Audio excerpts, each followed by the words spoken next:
Sorry, hindi friendly yung aking napiling prayer. Okay, good afternoon po sa lahat.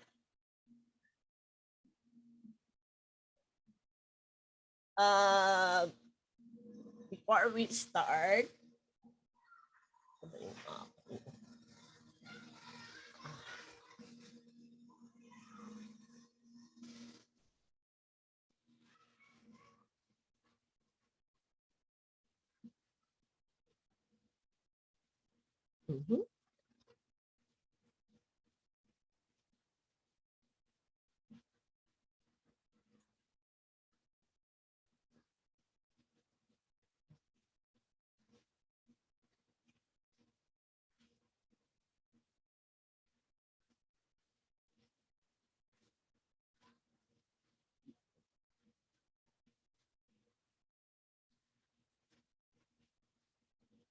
okay po, magandang hapon po sa lahat and welcome to our online consultation with all the officers, cluster leaders, and selected local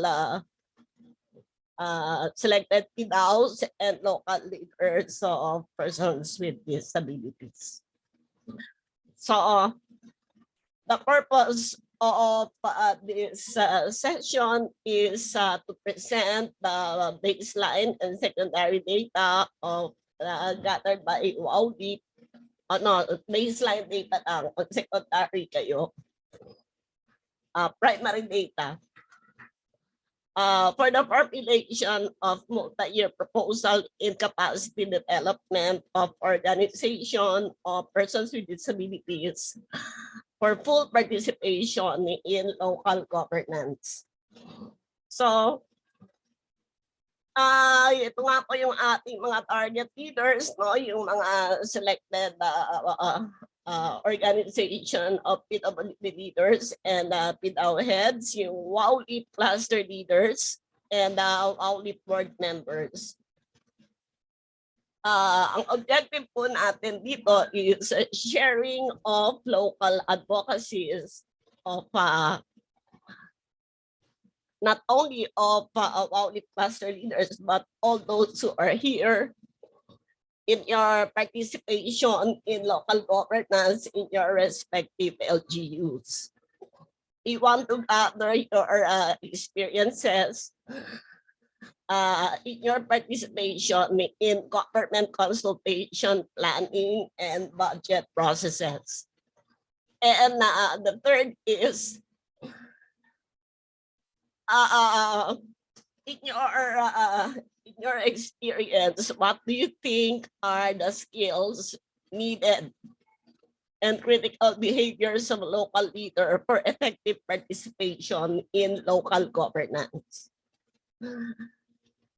At ito po no, yung ating outline of activities for this afternoon is we will present to you some issues that we have gathered to desktop research to and other related literatures on the participation of OPDs in local governance and the local legal frameworks that we have.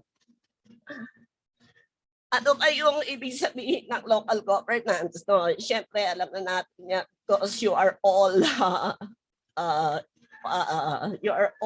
intelligent leaders and you have been through this most of your life as advocates, as government focal points on disability, and of course as advocates. Then we will present to you a baseline data, partial results of mapping ng mga organization of persons with disabilities, which we are still running up to this date hanggang December. Let's say December 3.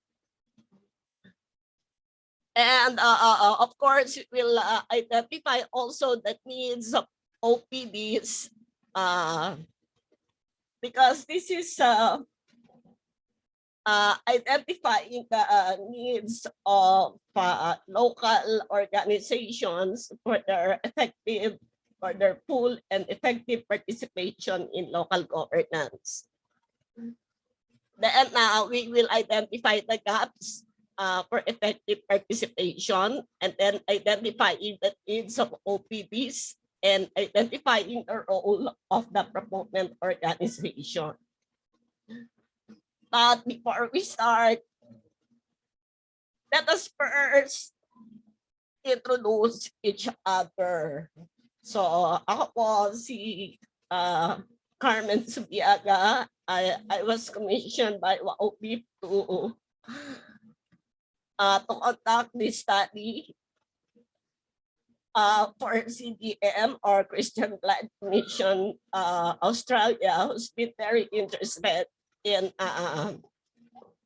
identifying the needs of persons with disabilities in the Philippines, especially the leaders of OPDs, so that they can fully participate in local governance with as the government is hereby undergoing a lot of changes na maraming pagbabago, and even person with disability organizations are now becoming more critical on how they can participate and tap the resources of government that is due to them. So, start tayo no, alphabetical. Arturo, start it. Introduce yourselves. Galing talaga, alphabetical eh. Anyway, so ang proper name, ang real name ko is Arturo Cunanan, but you can call me Archie, no? I'm a part of Kainakap, which is actually one of the lead convener in terms of the National Federation for Parents with Children with Disability and Under Parents. So we are already starting for that, and also part ng federation po ng Muntinlupa PWD Association. I am a parent po of a child with autism. So I'm a proud parent of a child with autism. So yan po, yun lang po. No? Thank you, ma'am. Thank you. And we have, hindi pala, according to entry pala to. Agni Anire, please introduce yourself. Hello po sa lahat. Good afternoon. I'm Agni Solano Amire, pero mas gusto ko pong tawagin akong Chiki. I am an amputee from Makati City po. One of the BOD of Angat PWD United, at assistant po ako ng dalawang yan, si Madam Senator Carmen at si Chief Arturo Cunanan. Maraming salamat po. Thank you, Chilita. NJ. Yes, good afternoon, everyone. So, my name is Prince Indy Josefe, from the province of Antique. Actually, my advocacy is accessibility law, and then in part, I'm also a board of director in the ASEAN University Network Disability and Public Policy, and then previous nag-work ako sa PIDAW, and then until now advocacy is still helping our sector. So yun, and I'm working pala sa LGU namin dito sa San Jose. So maraming salamat po for inviting me to this part of this consultation. Thank you, NJ. Pidaw National President, are you ready?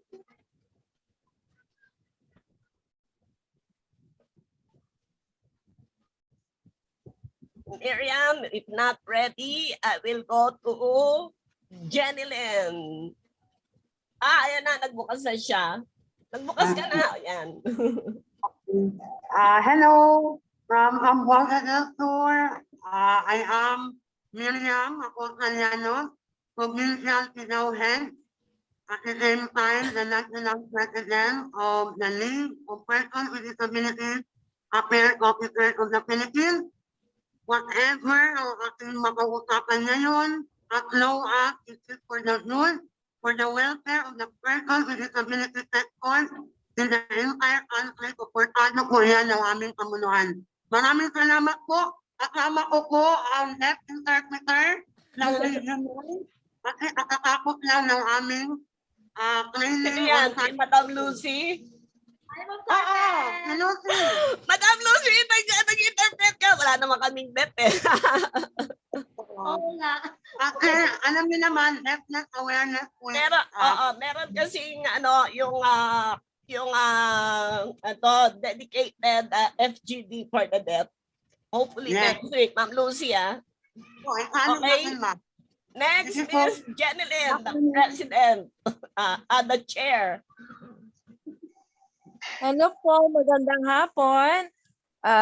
Ako po si Ginang Jeneline Amparo mula po dito po sa Cavite, Lungsod ng Trece Martires.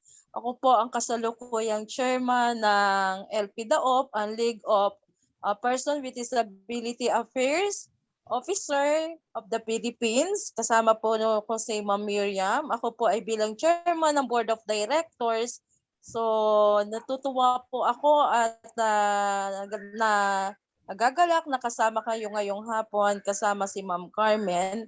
And it was my honor and I am proud that I am part of this group discussion wherein it will become fruitful and effective to make our leadership effective, efficient, and of course, being a Christian person with disability, affairs officer, marami ang matutuwa at mabibigyang importansya natin ang ating mga PWDs. So, iyon lamang po at maraming salamat. Magandang hapon. Thank you, Ms. Jen. And we have Mr. Rex Bernardo. Magandang hapon, Ate Carmen, sa mga umaten ngayong consultation. I am Rex Bernardo po, Provincial PDAO Head po ng Camarines Norte, and also at the same time, President po ng Project Inclusion Network, and consultant po ng Call Foundation para sa promotion po ng ASEAN Enabling Master Plan. Tutuwa po kami at napasama po kami dito at interesado po kaming magbigay ng support kasi sa pagtakbo ni Ate Carmen, syempre andun po yung aming support sa kanya. So, magandang hapon po. Thank you, Rex. Jean Rose. Ready ka na, Good Gina? afternoon. Yes po, I'm Okay. here. Yeah. Clear po ako, Ma'am Carmen. Yes, clear. Thank you po. Magandang hapon sa lahat. Ako po si Gina Rose Balanlay, founding member po ng National Organization of Visually Impaired Empowered Ladies or NOVEL. So at the same time po, nag-start po ako working, building a relationship with our LGU here. Nandito po ako sa Lawang, Northern Samar. So maraming salamat po ulit sa invitation. Thank you, Gina. Miss Mary Ann Zamora. Hello po, good afternoon po. Una po sa lahat, salamat po na marami kasi naimbita niyo po ako sa pagpupulong natin ngayon. Mary Ann Zamora po from Pampanga, kasalukuyang PDAO po ng Pampanga. Ayun. Well, we will look forward in working to have Senator Carmen be seated on the next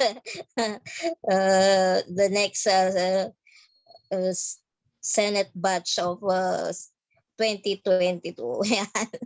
Lahat ng Sigurado na yan, ma'am. Yes. Okay. Miss Ria. Good afternoon, everyone. I'm Ria Basno, Treasurer of Consultwowleap. Thank you. Michelle.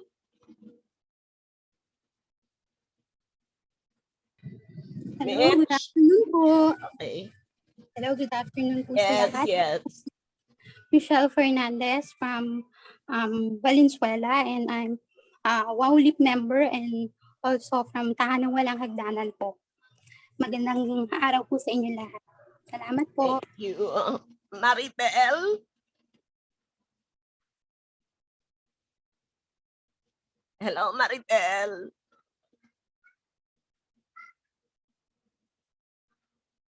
Maribel, adyan ka pa? Hello po. Yan. Hello. Magandang hapon po. Ako po si Maribel Verdejo from Chaong Quezon po. Federation President po ng SICAP Organization. Okay, thank you, Bel. From Salamat Chaong, po. ano? From Chaong. Opo. Okay. So, Miss Maaw?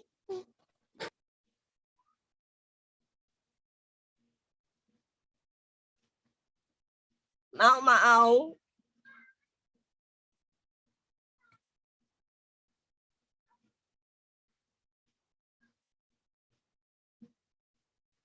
Ma-mute. Ba't naka-mute ka? Okay, hello. Now.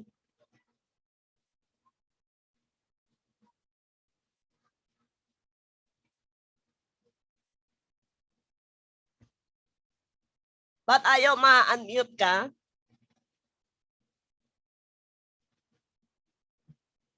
Ayaw kang ma-unmute. Wala akong control sa mga muting sa unmute. Okay, si Mau po ay isa sa ating main board of directors na WowLeap. Okay? So, let's now continue. So, we will go to the introduction of our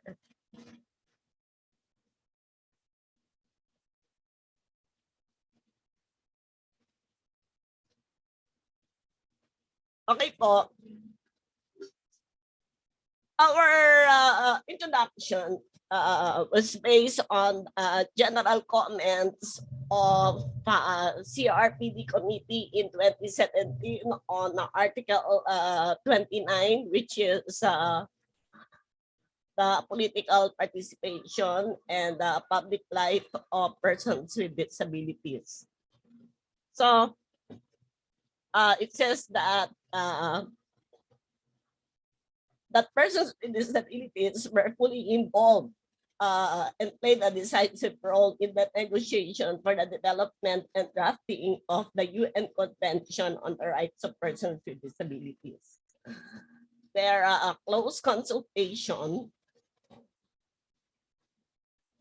and active involvement through organizations of persons with disabilities and their partners resulted in a groundbreaking human rights treaty and established the human rights model of disability. So ang ine-emphasize lang dito na yung active participation ng mga representative organization of persons with disabilities ay napaka-importante para tayo ay makagawa talaga ng isang disability inclusive on a human rights base and human rights based program for persons with disabilities. And a great example of that is the UNCRPD.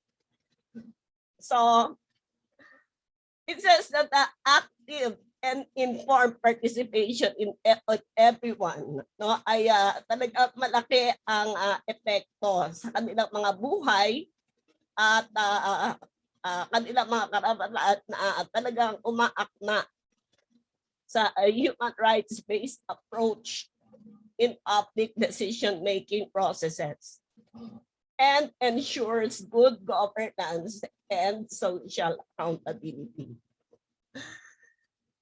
And the CRPD committee, however, what I am presenting to you are really facts from the CRPD and based on research and dialogues with types of persons with disabilities in developed and developing countries.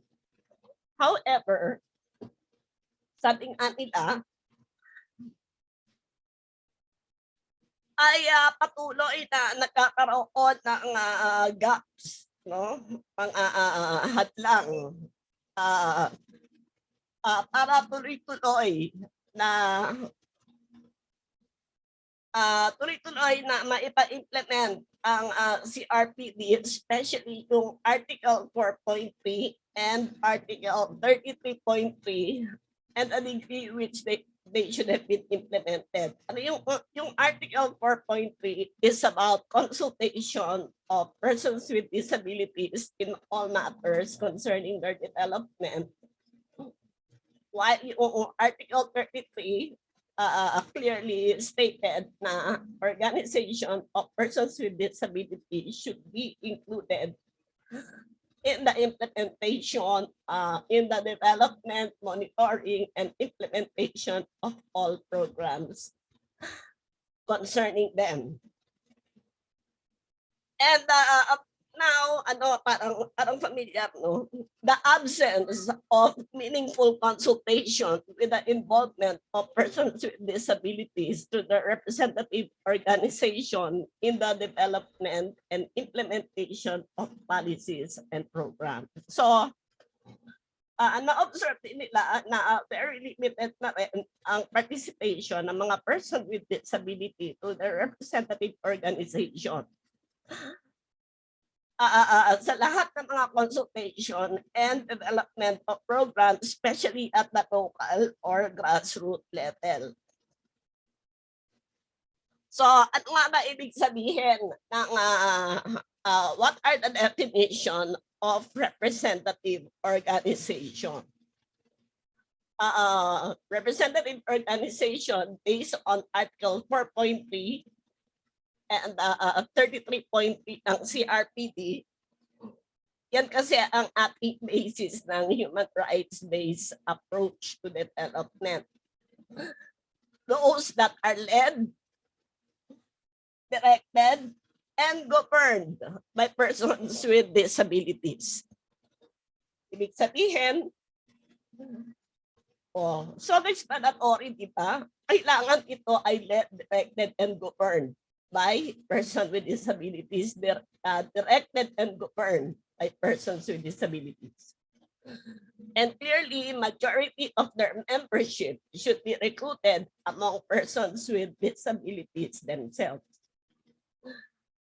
Pag sinabi natin majority, anong ibig sabihin nun? At least 51% and above. You cannot be called an OPD if minority ang membership ng person with disabilities. Organization of women with disabilities, children with disabilities, and persons living with HIV/AIDS are organization of persons with disabilities under the convention. So, ibig sabihin, inadapt na ng convention yung mga taong may HIV dahil it's self-explanatory. Magkakaroon sila ay, the moment na sila ay maka-HIV, they are considered object of discrimination, no? And maraming ang hindrances sa kanilang participation in society. Next is, ano pa? Wala ako.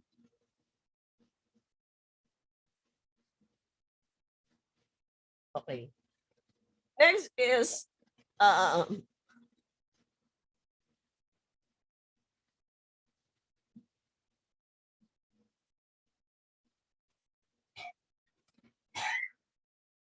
and OPDs, they are established predominantly with the aim of collectively acting, expressing, and promoting and pursuing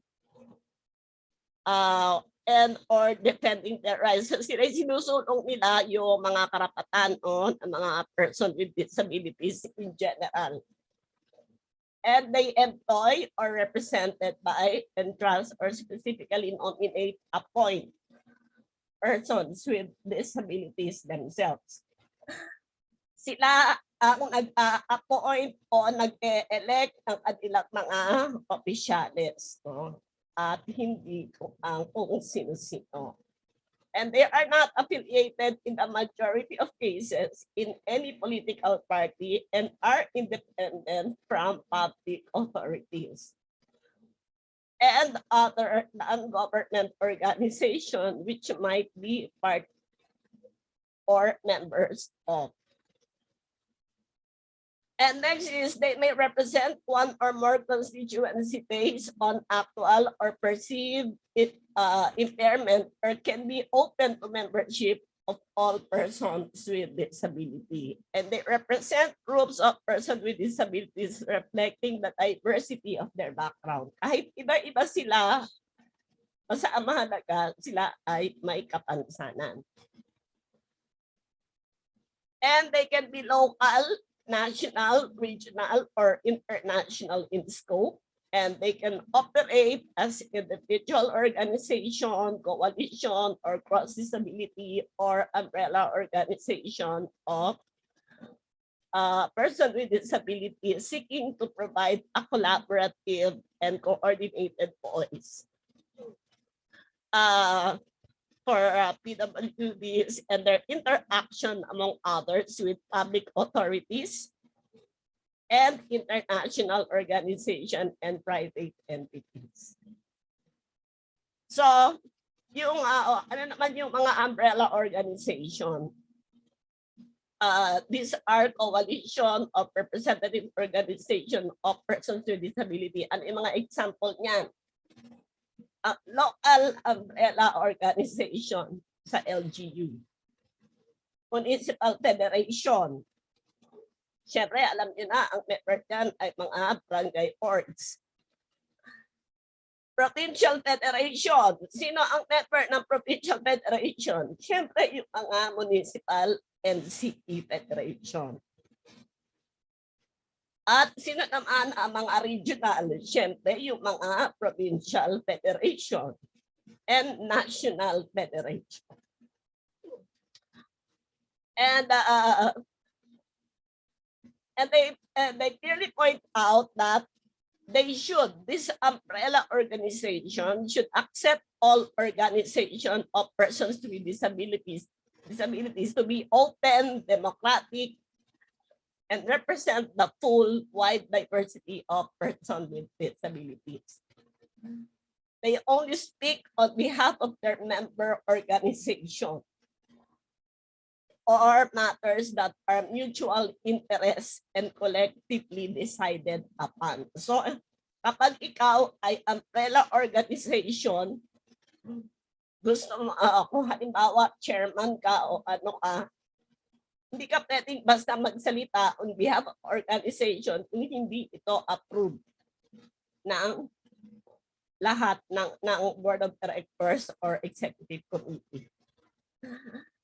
Whatever you say can be contested upon kung ito ay hindi mo inaalam sa iyong mga board of directors. Cross-disability organization. Ito yung composed of person representing wide diversity of impairments. And self-advocacy organization, yun yung mga loosely or locally formed networks and platforms. Halimbawa, technical working group,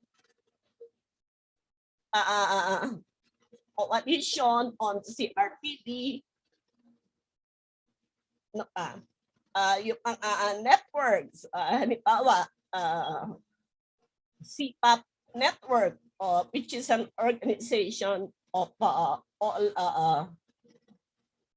a loose coalition of organization supporting people with cerebral palsy. And ano pa ba?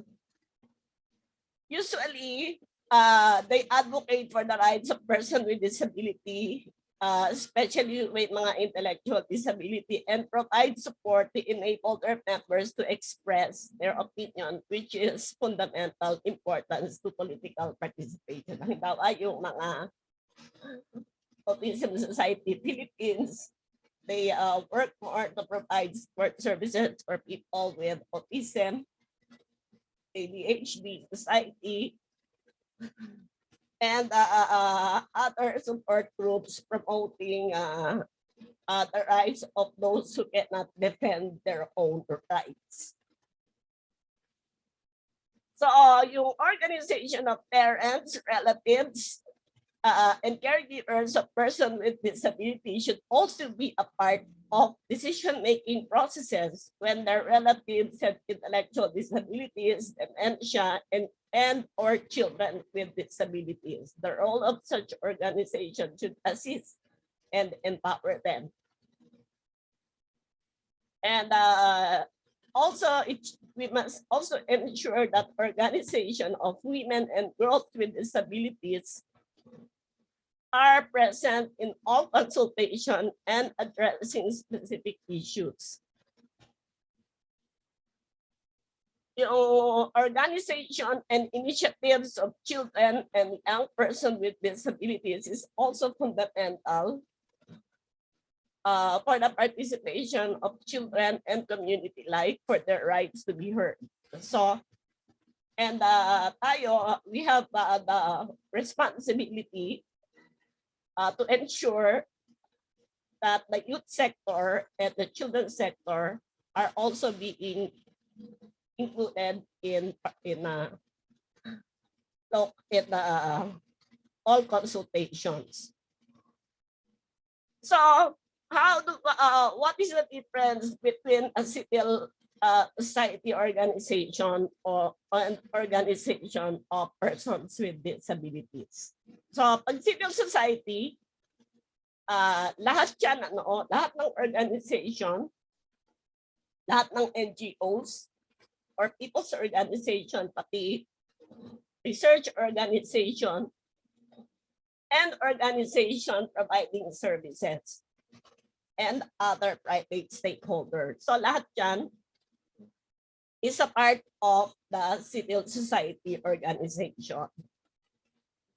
And the organization of person with disabilities is a specific type of civil society.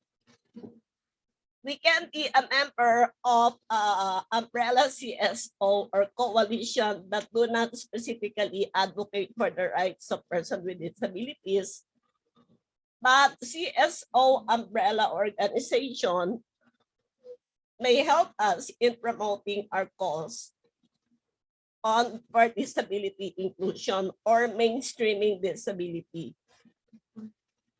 So, why do you think that we have to discuss about organization of person with disability?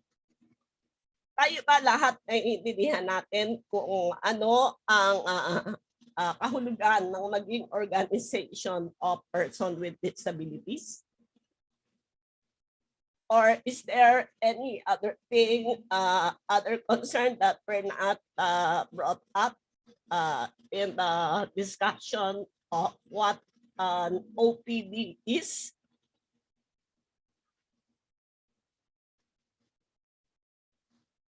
Wala na.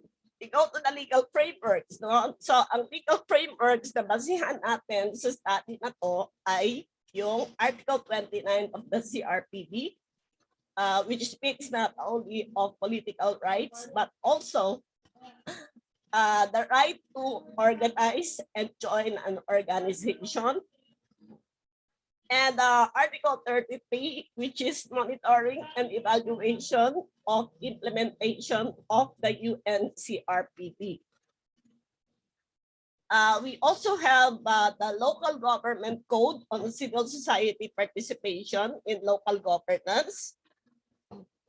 And of course, the General Appropriation Act on budget allocation for person with disability and senior citizen. We also have the Magna Carta of Disabled Person on the Right to Organize, Republic Act 10070, on establishing institutional mechanism for persons with disabilities, implementation of programs and services. And of course, the latest is the Executive Order 38138 or the Mandanas ruling on the evolution of social services. Why do you think it is important to capacitate person with disability organization? Can we have one or three sharings about this? Anyone?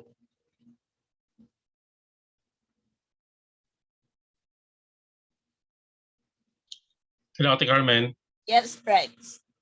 Napakahalaga po na magkaroon po ng kaalaman po yung ating mga OPDs pagdating po dito sa legal framework kasi kung sila po ay makikipag-partner, makikipag-network, for example sa CSO, gusto po nila itong ma-influence or maisama sa kanilang advocacy, o kung sila din po na may makikipag-partner, makikipag-interact sa mga local government officials, ay kailangan po laging may legal basis po yung kanilang mga sinusulat o mga proposal.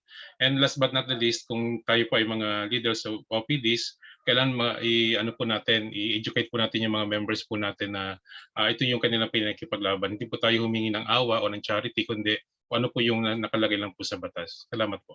Tama. Thank you very much, Rex. That's a very good sharing. No? Kailangan talaga ay yan talaga ang ideal no na alam ng ating mga OPDs kung paano makikipag-interact, negotiate, or bargain no, with government agencies if they know what they want to say. Meron pa? You just open your mic and speak. Ma'am, Yes, and importante rin po no, sa ating mga organisasyon o sa mga leader ng organization ng persons with disabilities, yung humanap tayo ng champion para sa ating local government units, no? Para makatulong sa atin na maisulong yung lahat ng yan ng mga advokasya natin. Kasi sabi nga natin, kinakailangan talaga yung mga legal framework para maipatupad yung mga karapatan natin. So, pero kung wala tayong champion, tulad ngayon magkakaroon na tayo ng champion sa Senado. Malapit na yan. So, syempre, dapat may counterpart din po sa mga local legislative body. right. Kasi tulad niyan, yung mga budget sa GAA or yung sinasabi nila na implementation ng Mandanas ruling, kung wala tayong champion, wala rin tayong magagawa eh. Pero kung meron tayong champion sa mga legislators natin on the local level, hindi tayo mapag-iiwanan pagdating sa budget allocation. Correct. That is exactly no, yan yung pakay natin na maambunan tayo nung talagang para sa atin. Okay, thank you very much. And I like the attitude. Very positive. Okay, last sharing. Okay, Jim.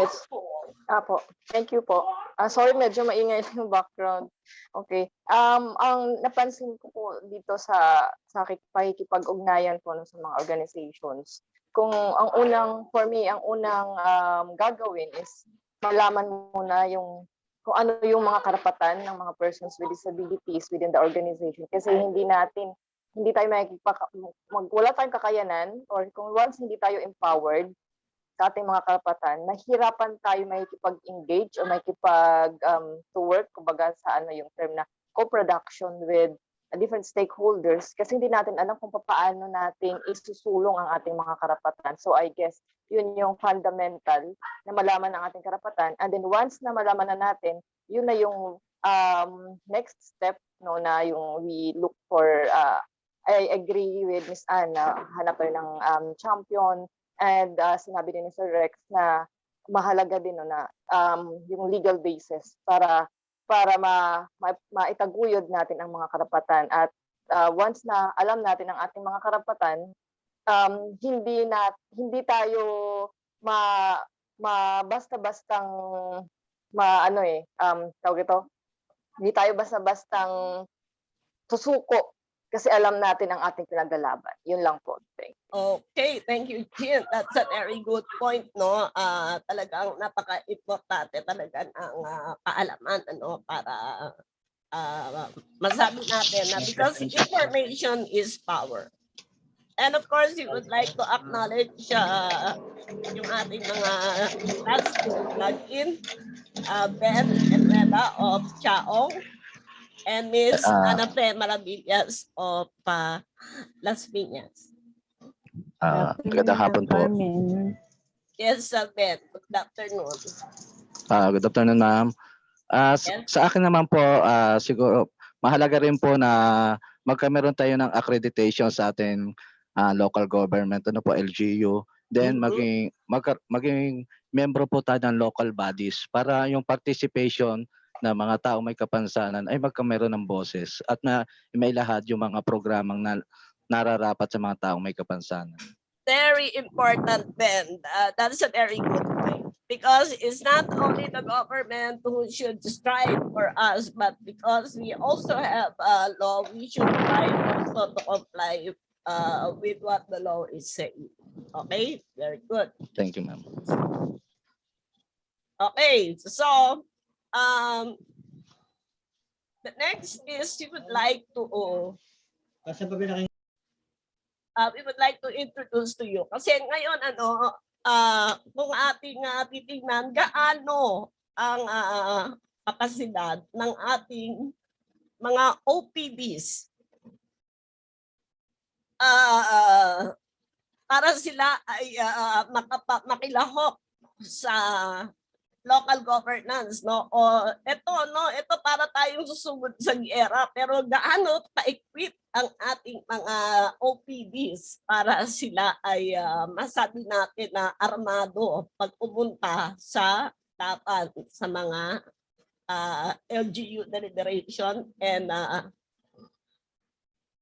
asserting their rights to have their proper share of resources from the government, no? So, as you are saying, no, the real battleground is at the local government where persons with disabilities are concentrated.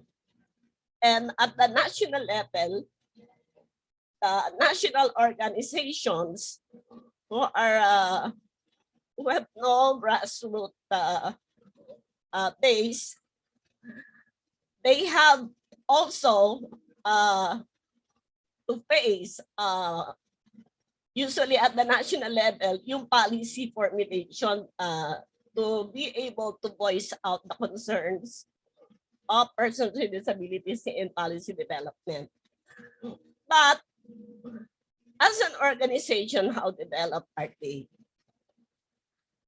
Based on the mapping of organization of persons with disabilities that we have been running, this is a partial result. At least as of now, we have 75 respondents. And 48% of them are barangay associations. And 37% are municipal federation, 9% are provincial federation, and the organization of parents of children with disabilities are 6.7%. National Cross Disability Organization, walang nag-register pa. And chapter of National Cross Disability Organization, dalawa. Cooperative of Person with Disabilities, we have 5.3% or apat sila.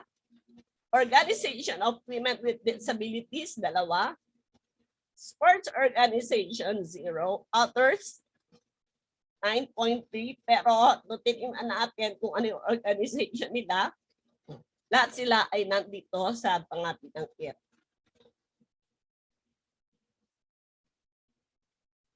Next is ang regional base nila ay from Calabarzon. We have 36% from Calabarzon or Region 4A. We have 29% from National Capital Region. We have 18% from Central Luzon, and the rest from Cordillera and other Mindanao and the other regions ay ayon, yung remaining, no? So we hope to increase our registrants from Mindanao and Region 7, Region 5. Hello, Ate Carmen. Yes. Question lang. Ongoing pa itong mapping niyo na po ito? Yes, Mapping, yes. hanggang kailan po Mapping ito? is ongoing hanggang December yan. Pwede yung, ano po yan? Paano niyo pinapadala po yung link for... Ano yan, naka-Google form yan, and we are sending that. And that is also posted in our group at page. And if you want, we can send it. We send also to you. Opo. Sige po, salamat. Okay. So hopefully, ito lang, masipag si Central Luzon, si NCR, at si Calabarzon.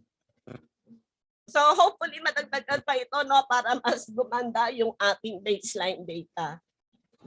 Remember that we are formulating a national capacity building program for OPD, and you are all a part of this. And how long does organization exist? Gano'n nakatagal, no? 0 to 3 years comprises 24%. Yung 4 to 8 years nasa 45%. At 9 to 15 years nasa 24%. And 16 years or more, 6.7%. And how did your organization start? Sino ang nagpasimula ng organisasyon? So makikita natin 40% were initiated by MSWD or the SWD region, CSWD. So sila yung nag-initiate. 37% were initiated by persons with disabilities themselves and parents of children with disabilities. Yung initiated by TIDAW is about 26%. And initiated by barangay officials, 14%. And initiated by national organization, 9.3%. And initiated by NGOs, 9.3%. So mas mataas yung sinimulaan ang mga CSWD ko. And ilan sa kanila ang ma-illegal identity? SEC registration is about 37%. DOLE accredited is 11%. Recognized by LGU, 47%. And in process of registration, 24%. Not registered, 11%. So kung tingnan natin, napakakonti ang may mga legal identity sa ating mga OPDs. Tuloy natin, now we are entering into a deeper issue of OPDs, yung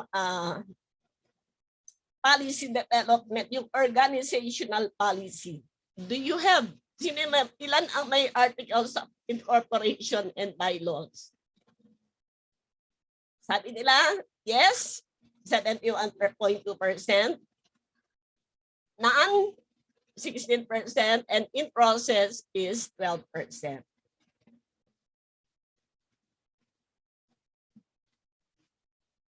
Mayroon ba kayong nasusulat na mga planning documents or minutes of meeting. Sabi nila, yes, we have 94%. Meron silang minutes of meeting. None, 1.4%. And in process, 5.4%. So, ibig sabihin, majority ay nagsusulat ng minutes of meeting at mga planning documents. Okay? Ang organisasyon, may dala na kayo pangunahing gawain? Or does your organization have activities within the last 2 years? Sabi nila meron 66%, 9, 12%. And next, ang organisasyon nyo ba ay may vision? Ang sabi ng 84% meron. Ang sabi nung iba, wala. Hindi, yung iba, hindi ko alam ang ibig sabihin ng vision. So, bakit mahalaga na katungin mo kung may vision ng bakit mahalaga sa isang organisasyon ang may vision? Alam na yun, di ba? Alam niyo na kung bakit. Dahil hindi mo alam kung saan ka pupunta kung wala kang pinapangarap na estado. At kayo ba ay may mission? At tinanong din pala namin ano ang inyong vision. Majority ng vision nila is help an organization helping person with disabilities. And do you have mission statement? Sabi ng 80%, yes, we have. At sabi ng 16%, no, we don't have. At sabi ng the rest, hindi alam ang ibig sabihin ng mission statement. And ang organization ba ninyo ay may core values? So, explain natin yung mga kaugalian na pinapahalagahan sa loob ng organisasyon. Sabi ng 80%, yes, we have. 9.6%, no, we don't have. At sabi ng 9.6%, hindi nakasulat o pinagkasunduan. Is there a membership committee in your organization? 68% yes, 23% no, and 8% next meeting or next assembly if proposed. Is there an agreed membership guidelines based on the type of the organization? Sabi ng 83% meron. At sabi ng 12% wala. At sabi ng remaining 5% will propose in the next meeting. Meron bang finance committee ang inyong organization? Sabi ng 66% meron. Sabi ng 23% wala. Will organize in the next assembly, sabi ng 13%. And does your organization have written financial guidelines approved by the board? Sabi ng 45% meron. Sabi ng 32% wala. Sabi ng 21% will propose in the next assembly. So, ito ang isa sa pinakamabigat na policy na dapat ay ini-instill natin sa bawat nagsisimulang organisasyon. And who is the primary decision maker? Sino ang pangunahing nagdidesisyon? 70% sabi, presidente. Board of Directors by consensus, 47%. The rest, others outside of the organization. Sino kaya yung mga yun? And do you receive funding? Inatatanggap pa kayong pondo at sa inyong programa at proyekto? Sabi ng 78% yes. Sabi ng 24% no. If yes, saan nanggagaling ang pondo? So, 41% from government, pero malakang hindi yan pumapasok sa kanilang bank account. 22% contribution from members, 18% from local NGOs, and 14% by donors. Yan. Ito, napakaliit na portion ang nakakatanggap from international NGOs.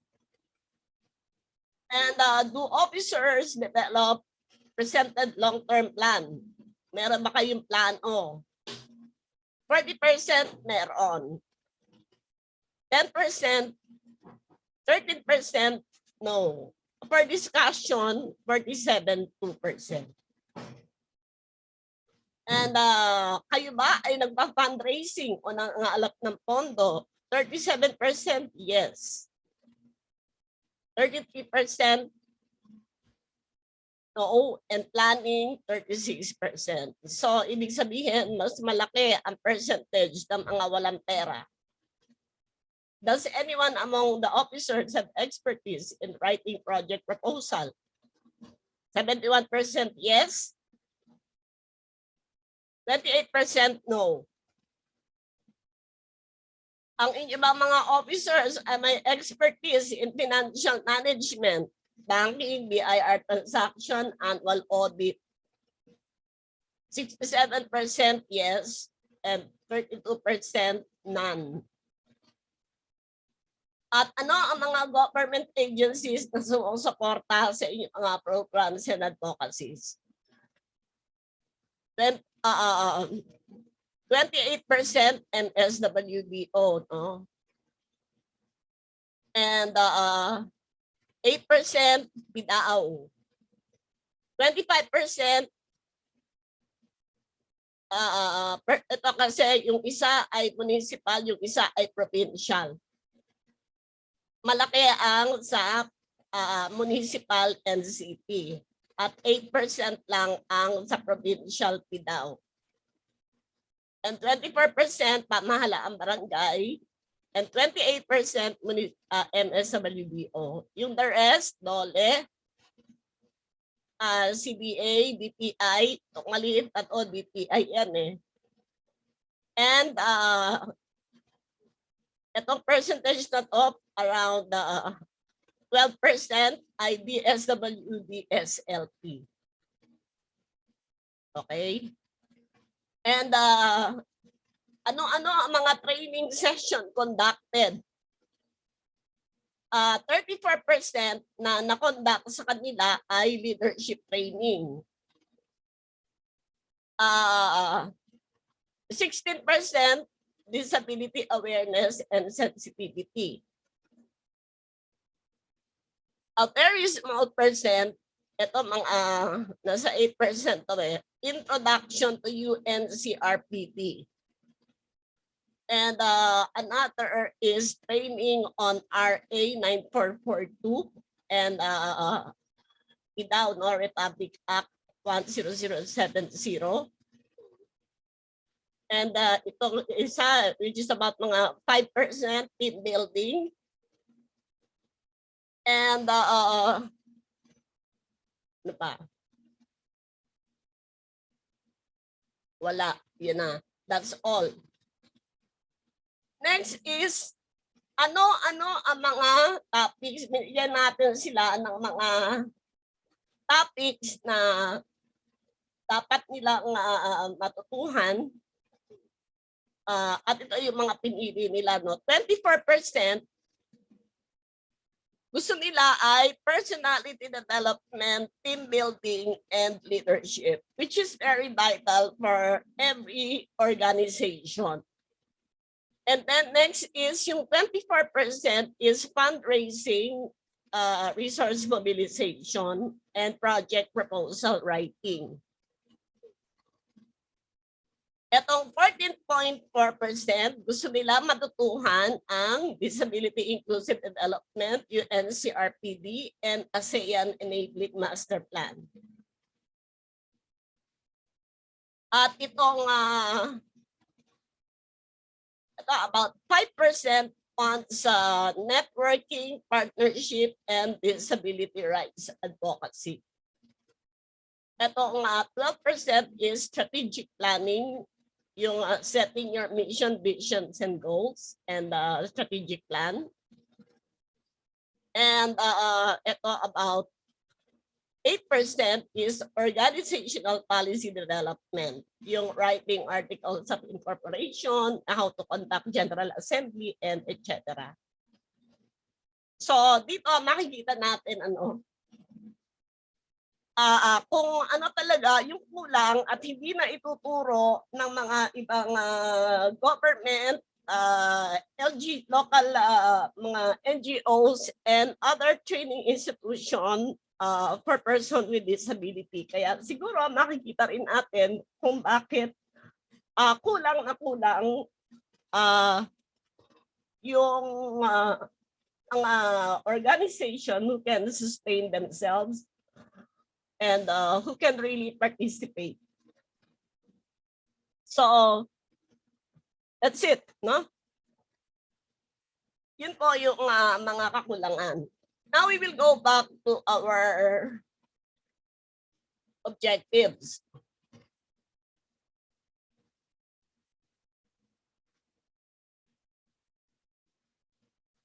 Yan. So from here, meron tayong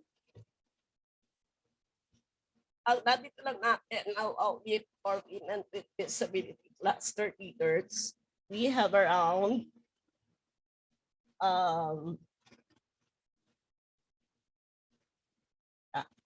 we have 14 participants at the moment. Yeah. Okay. Okay, no? So, at this point, magkakaroon muna po tayo ng mga una, ano yung ating mga experiences sa ating pakikipag-transaction? Or ano yung mga experiences? Whether you are PDAO or federation representative or barangay representative, ano yung mga karanasan ninyo na pwede nating kapulutan ng aral sa inyong pakikipag-talakayan o pakikipag-konsulta sa mga government when it comes to planning and budget process. At policy development, ano pa yung ikinukonsulta sa atin, no? Mga programs sa mga LGUs, sino yung gusto natin na PDAO na umupo. So, first, we would like to tayong Wowleap cluster leader present at the moment.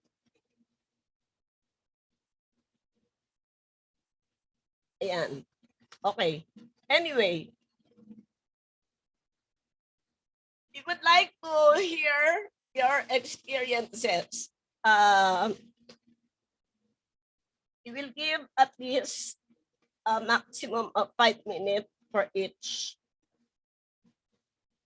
person who can who wants to share. Anyone? Ma'am, mauna na kami siguro. Okay, sige, go ahead. Yes po. Ma'am, alam niyo naman po siguro yung background ng Central Luzon mula pa dun sa aming past president, the late Mr. Rodolfo Mendoza, no? Siya po yung mentor namin, no? Kung bakit kung ano ngayon yung Central Luzon Federation. Yes. Napakaganda po ng relationship ng organization sa mga sa RCDA. Sa katunayan, ma'am, ngayon mukhang gagawing magpa-pioneer ang NCDA. Nung nakaraang RCDA meeting is merong pin-approve na resolution para maging member ang Central Luzon Federation sa Social Welfare Development Committee, although non-voting. But then again, nag-recommend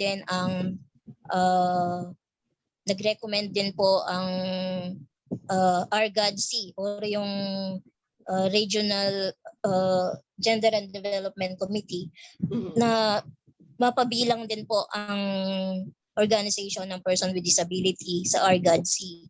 So, nagawa na po namin yun ng request. So, hopefully po, maisama kami doon. At the good thing is, voting member po kami doon. Unlike po sa SWD committee na hindi. So, with the consultation po ito with the NEDA, no, sa mga representative po ng NEDA sa RCDA. So, yun lang po, gaya nga po ni sinasabi natin, no, maganda po na magkaroon tayo ng magandang ugnayan sa mga iba't ibang ahensya ng gobyerno. And even with the non-government organization, alam niyo naman po siguro ma'am dito, meron kaming isang napakagaling na non-government organization which is the Kapampangan Development Foundation. Hindi lang siya nagsiserve sa Central Luzon but even outside Central Luzon nasa-serve po. Actually po sa ngayon, meron na naman kaming ino-organize na malaking event by January because yun po yung anniversary ng KDF. So most probably ma'am, maiimbita na naman po kayo doon. Ayoko na po unahan. Pero sigurado po, makakasama na naman kayo sa aming mga doon. Although ang target po namin ngayon ma'am is a convention of PDAOs. So ayun. So sa regional level po yun. So that will be by January. Actually, maglalabas na sila ng mga communication as early as now.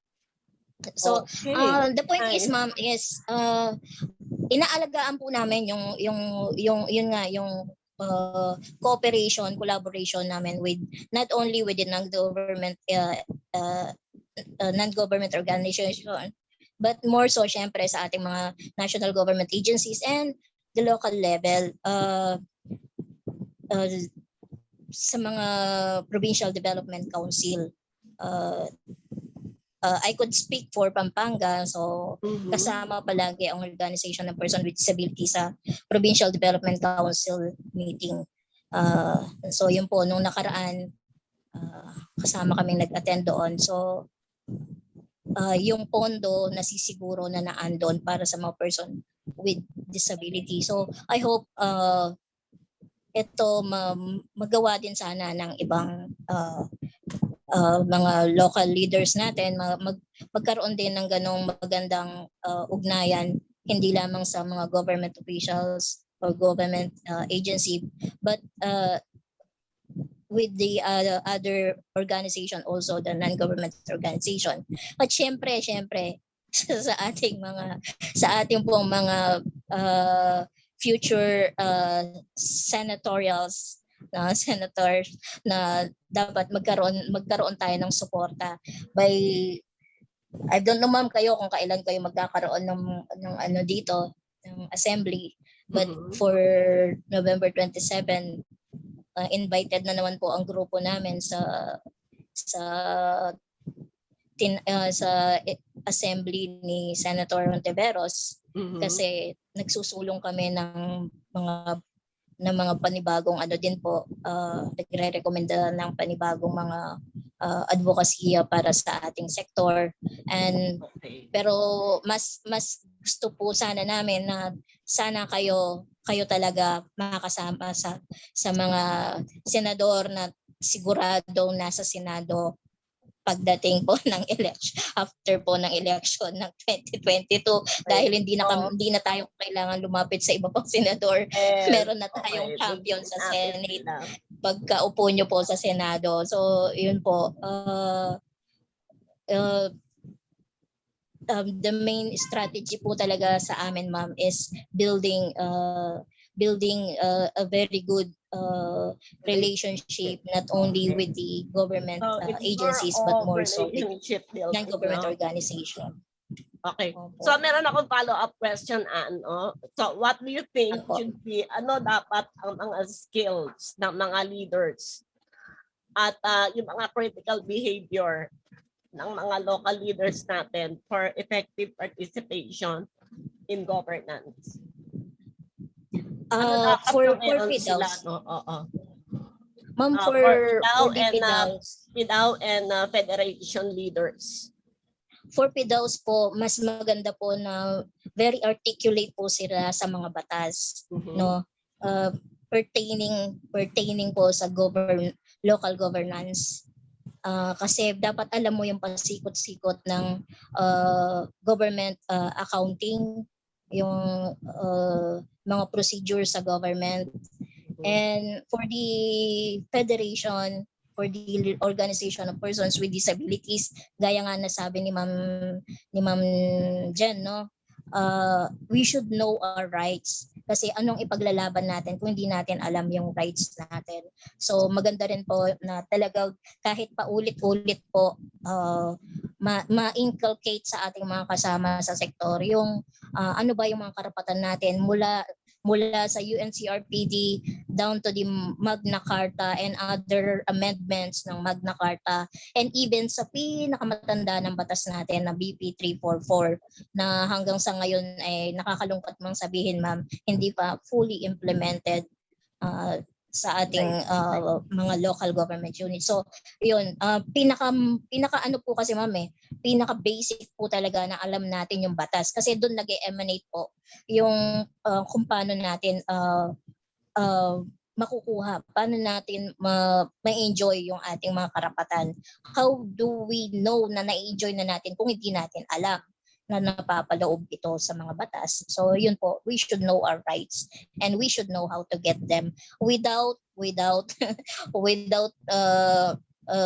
literally fighting. We could fight without the literal fighting na yung advocacy po natin, a friendly approach. Yes, ma'am, in advocating for our rights. Hindi yung minsan kasi, ma'am, may mga kasama tayo palaban to the point na naiinis na sa kanila yung mga nilalapitan nila kasi masyado silang aggressive. So pwede nating ipaglaban yung ating mga karapatan without being so aggressive sa pagsasabi nito. Yun po. Thank you po for the opportunity to speak. Sa very well appreciated. Next, meron pa ba? Meron next sharing? Hello po. Yes, NJ. Sige po. Ang na-share ko po kasi I'm working on the planning. So in the planning process, regarding of the participation of the persons with disability in doing development plans, no, for the LGO. Yes. So we need to have a stakeholders analysis first, because this approach, we know where we go to the sectors, what sectors that, or what the field that we fall, no, so that in stakeholders analysis we can, for example, if you the president are good in that sector, so para at least makapasok siya sa tamang sektor at saka tamang ang group.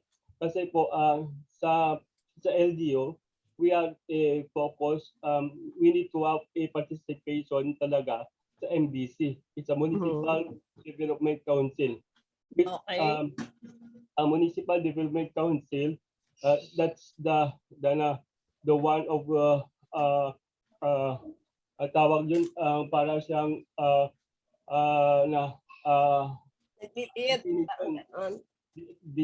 designation or designation, ang parang decision makers na, for example, sa annual investment program. So if you have a plan for our sectors, may voices tayo. may boses tayo. So dapat may budget tayo dito. Dapat ilagyan natin ng annual investment plan in order to have a budget for the future, no? So that's the main goal talaga na may participation talaga tayo. For example, the president or the PDAO can involve here. And then also we should also strengthen the municipal council of disability affairs, which na PDAO ang nagmamanage at secretariat yan is a PDAO. In the municipal level, tawag dyan is a municipal council on disability affairs, or sa may province naman. So Committee na Municipal Committee on Disability Affairs. because that's the council or the committee can develop ang law or ordinance that can push to the sangguniang bayan or sa panlalawigan, no? So that's why in Antique we do that because our PCDA are very active. So we push 4 laws, and including the ordinance, including the permanent positions of PDAO ng Antique at saka municipal. So that's why we need to strengthen that one. So that's Okay. my NJ, thank you. ang nag-sign up pa lang sa Antique ay 2. Kaya dapat papirmahin mo sila lahat, Yes, that's why we encourage to have a parang Okay. So ang last question ko, NJ, is what should be the what skills can you identify and behaviors of local leader for effective participation? Yes po. Actually po, first thing first talaga is the leader open-minded talaga. Open-minded siya para at least alam niya kung walang biases, para at least alam niya na para sa sector at saka para sa lahat, no? So we need to have that leadership. And then we need also a leader na action agad. Action, di ba? So a productive leader, because we need to have parang dapat atat-atat, kasi kapag yung leader na pabaya, so yung sa mga ating mga level na mga persons with disability, mga beneficiaries natin, parang maiwan din. So we need to have a leader, a good moral leader, and the skills, no? So just like said Ma'am Mary Ann, that we need to have a leader that well versed sa mga laws, because you have a focal, no? You have para at least pag as ng mga sangguniang bayan or even community, may sasagot tayo ng law, may alam natin ang ating sariling law, so that's it. And a good communicator man. Yan. Thank you. Okay, thank you, NJ. Next, sunod, Arturo. Kala ko daw participants eh. Okay. Anyway, actually after hearing a lot of things from the other participants, I just like actually tama po kayo no, yung kaukulan ng batas. And this is actually when I teaching po sa laws or something like that. Tatandaan nyo po that we are a country that is democratic and we rule by a law, no? Rule by law po tayo. Ano po ibig sabihin niyan? Ibig sabihin niyan po, walang programa ng gobyerno na may walang kaukulang batas. Kung walang batas, walang budget. Pag wala pong budget, walang programa. So yan po yung mga bagay-bagay na po tatandaan natin. So sa leader po, dapat po talaga well-versed po tayo sa batas. Technically, we are well-versed, no? So in terms of experience po namin dealing with the LGU, no? Sa barangay level naman po, no? When we are starting, unang-una, pati si barangay captain po, hindi alam yung batas. Even yung kagawad, which is the chairperson for children, for the PWD sector and senior, wala pong alam sa batas. Pati some of our councilors wala pong alam sa batas. Okay. So unang point po yon. Second is, marami po sa ating sa federations or sa barangay, akala nila po kasi pag humingi sila ng kanilang programa, pera ang bibigay. Mali po yun. No? Yan po ay dadaan po sa budgeting and everything at yun po ay ilalagay sa programa. No? So alam niyo po sa admission ng budget ay ang deliberation po ay October, September dapat nabigyan niyo na po yung programa niyo. Okay. In terms sa main question ni Ma'am Carmen in terms of the behavior or para sa akin po we call it competency, no? Pag sinabi po natin competency, hindi po siya head knowledge lang or the intention to do things. Kailangan po, yun po ang kulang sa training natin is the immersion. Meaning na-experience po nila kung paano gawin. Okay, ang next competency po, no? The unang-unang competency na dapat po malaman po ng leaders ng PIDAW at ng federasyon is yung term po assertiveness. Yung mention po kanina ni Ma'am Zamora na masyadong aggressive, no? So hindi po pwedeng, alam po natin yung batas, pero we should not be aggressive. We should be assertive. Ang ibig sabihin assertive, hindi ka papayag na i-bulldozer yung ideas mo. Okay, pero you can actually air your opinion, your plans and programs without being offensive. So dapat po we had to learn that, no? And part po ng PIDAW, kailangan po magaling po yung networking natin. Is that what you call diplomacy? Yes, ma'am, diplomacy, no? Tapos yun, tama rin mo sa PIDAW kasi po dapat marunong kayo makipag-network sa department managers of the municipal level and regional level, no? Provincial level. Bakit po?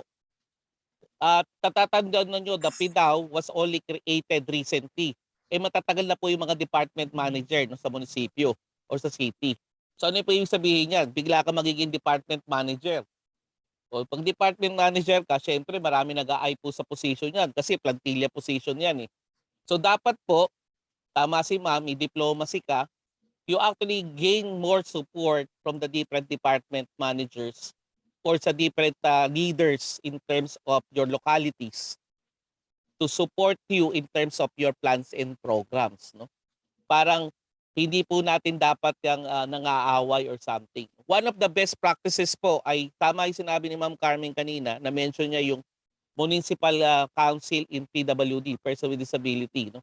Mas ma-encourage po natin dapat yun na para pong concept ng NCDA with the department, with the secretaries po, no, are being part of the council.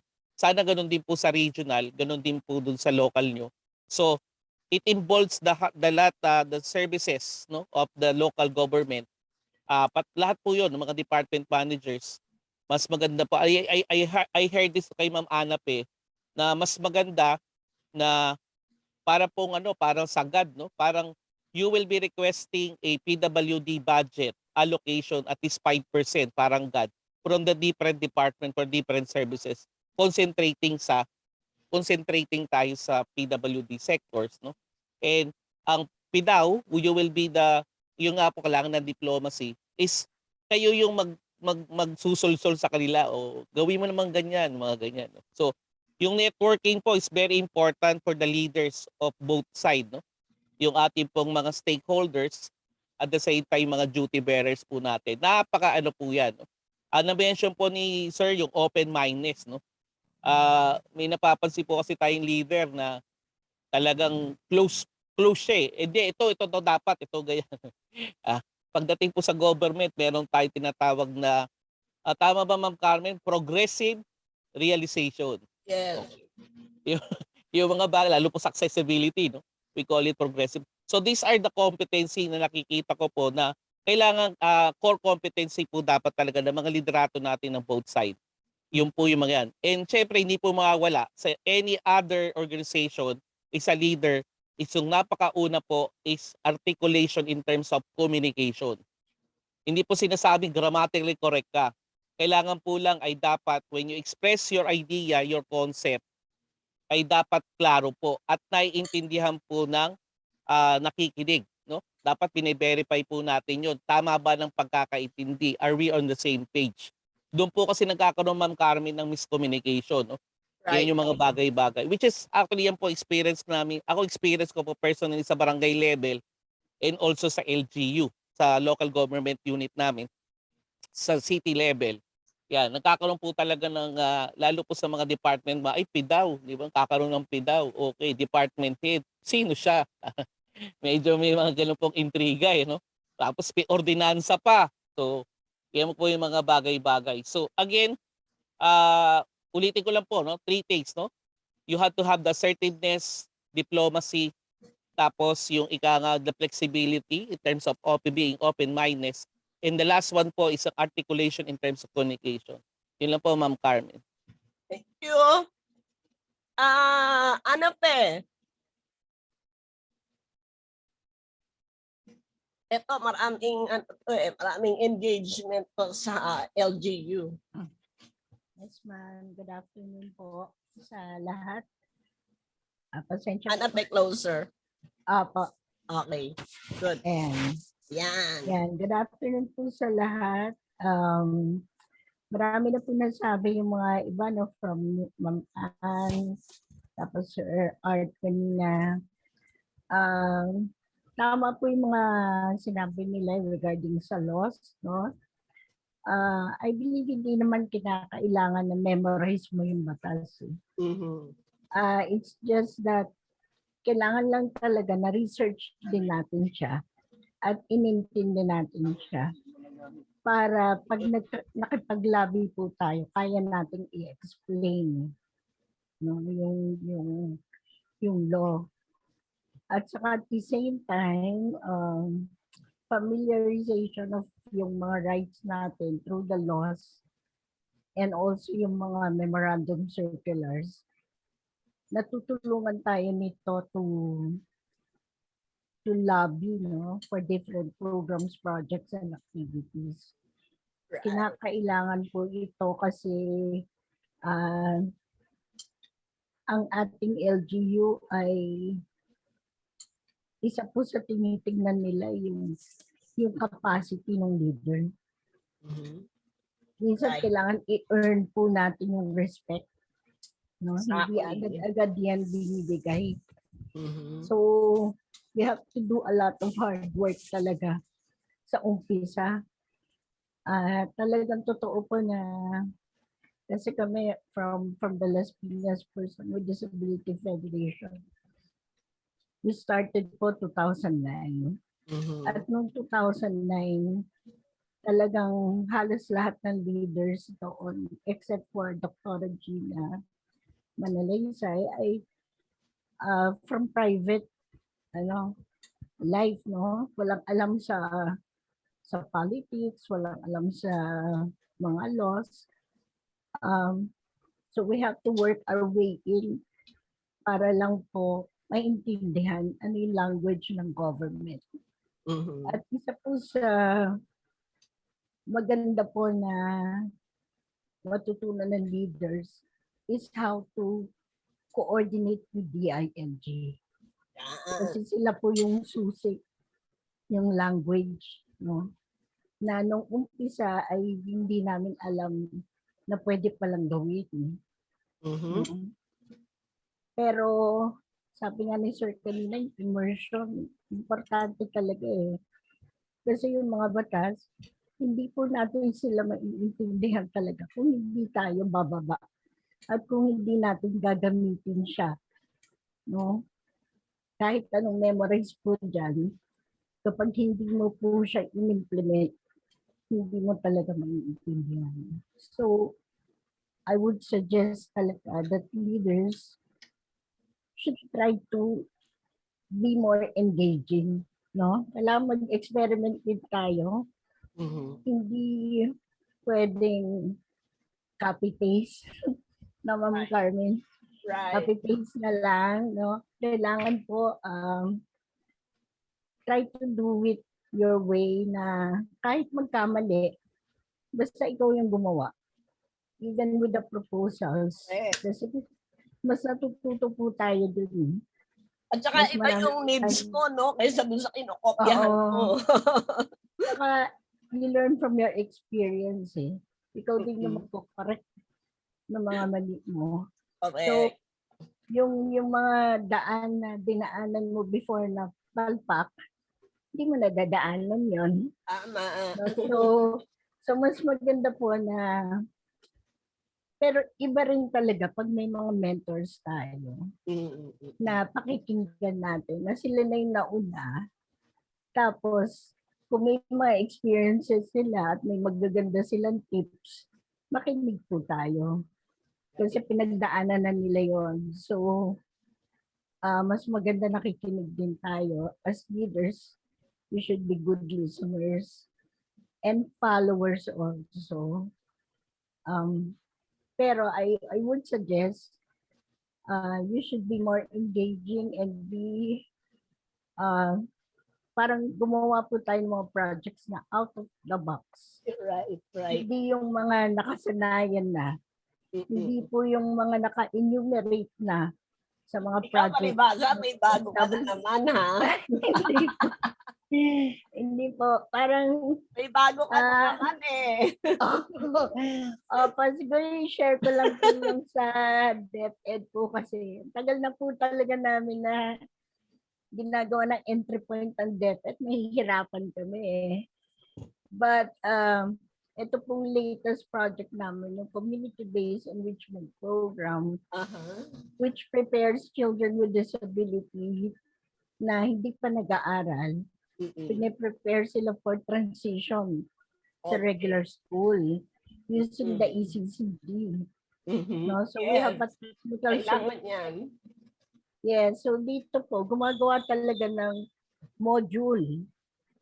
May module po talaga na kapag pinapilot na po ito, at pag naging effective siya, ito nang gagamitin sa ECCD centers. At ang maganda po, Pwedeng ano yan ha, pwedeng gawin ng mga PIDAW yan. yes po, at in partnership with the federation. Yes po, we're on our second year. At ito pong second year, may kasama na siyang ordinance. So doon sa ordinance, na-amend na po yung ginawang ECCD ordinance na in-include ang children with disabilities. Right. Na pag na-include nyo po yun, ibig sabihin, ang mga daycare center workers or yung child development center workers ay mag-undergo po sila ng training, no, from DAST or how to handle children with disability. At the same time, yung mga daycare centers, titignan nyo accessibility yan. So gagawin na po silang accessible.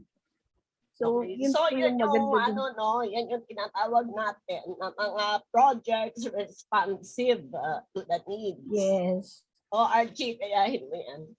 Yun. Kumbaga pinapasok mo siya yun. Sabi kanina, progressive realization. Tama po yun.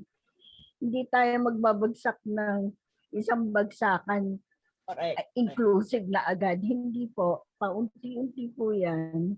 So itong entry point na nagawa po ngayon na will be sponsored by the Committee on Women and Family, si Councilor Lord Aguilar, tapos kasama ng Committee on Social Services and Health, si Councilor P.V. Aguilar. Pag napasok na po yan dyan, diretso po aakyat, mababago rin ng Children's Code ng Las Piñas. So ma-include na rin ng children with disability doon. Tapos sa maganda po niyan, there's an educare program for Las Piñas na may scholar sila na 2,000 children with disability. So nailabi namin na yung mga kasama sa programa at yung mga 11 na nag-transition na, automatic maging scholar dito. Para lahat po ng needs nila, wala nang problema, tuloy-tuloy. Okay, Anapet, follow-up question. Ano ang mga na-develop nyo na skills and competencies in dealing with local government? Ay, napakarami, Ma'am Carmen. Oh, top 4. Unang-una yung perseverance. Perseverance. Perseverance po Kailangan matyaga. talaga. Kailangan Patience is the key. walang sukuan. Oo. Pag may alam, pinaniniwalaan kayo, like ito yung inclusive education. Since the time we started organizing, ito na yung gusto namin sana. Goal talaga to eh. Pero it took us ilang years bago namin ma-materialize.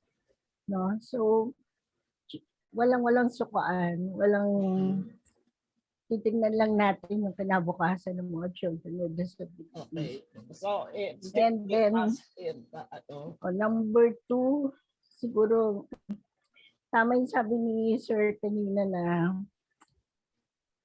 we should know diplomacy. Kailangan may eye tayo to look into PWD champions. Right. Inside the LGU. Hindi po kinakailangan si mayor agad yan or si top councilor agad yan. Actually, mas madali pasukin niyo yung mga sekretarya ng mga councilor. Sila ang gawin yung advocates. Kasi yan po ang dinidependahan ng mga konsehal. Wala pong time magbasa ng mga batas ng mga yan. Ang nag-research, mga sekretary nila. Right. So pag itong mga secretary naging advocates nyo na, naintindihan na po nila kung ano yung mga concerns ng person with disability, sila na mismo yung magpupush dun sa kanilang mga bossing. Right. Kung paano ipasok yung rights ng person with disability.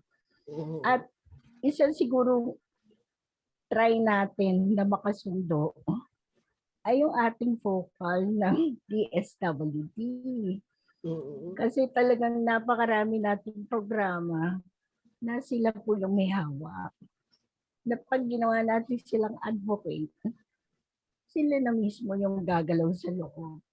Gusto kong ang focal mo naman kasi ganda ni Rona. Opo.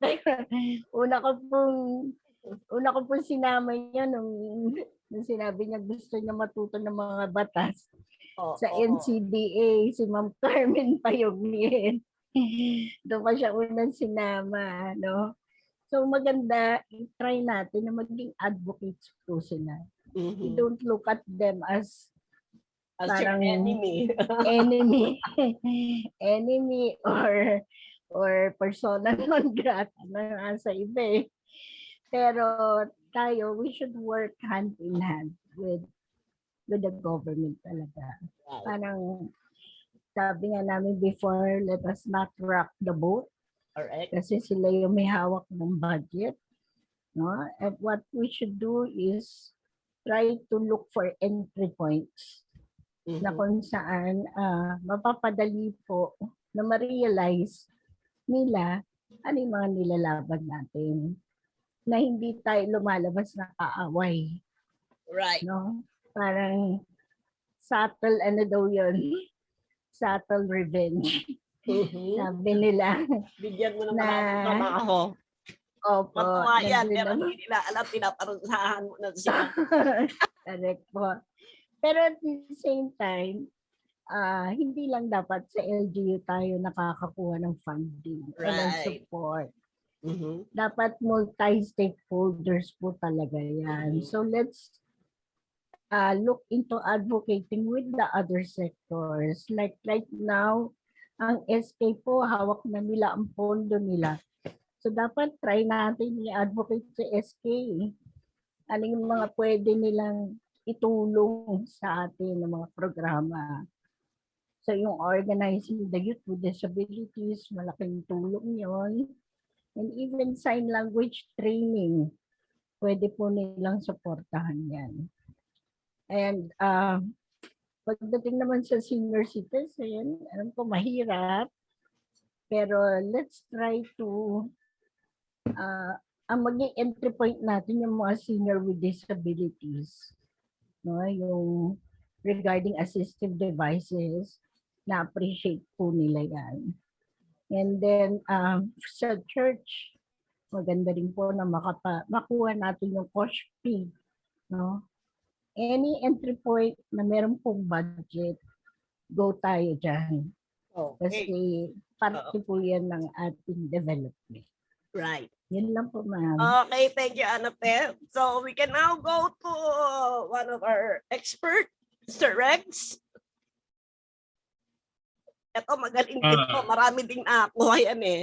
Marami ding nahukay na yaman yan.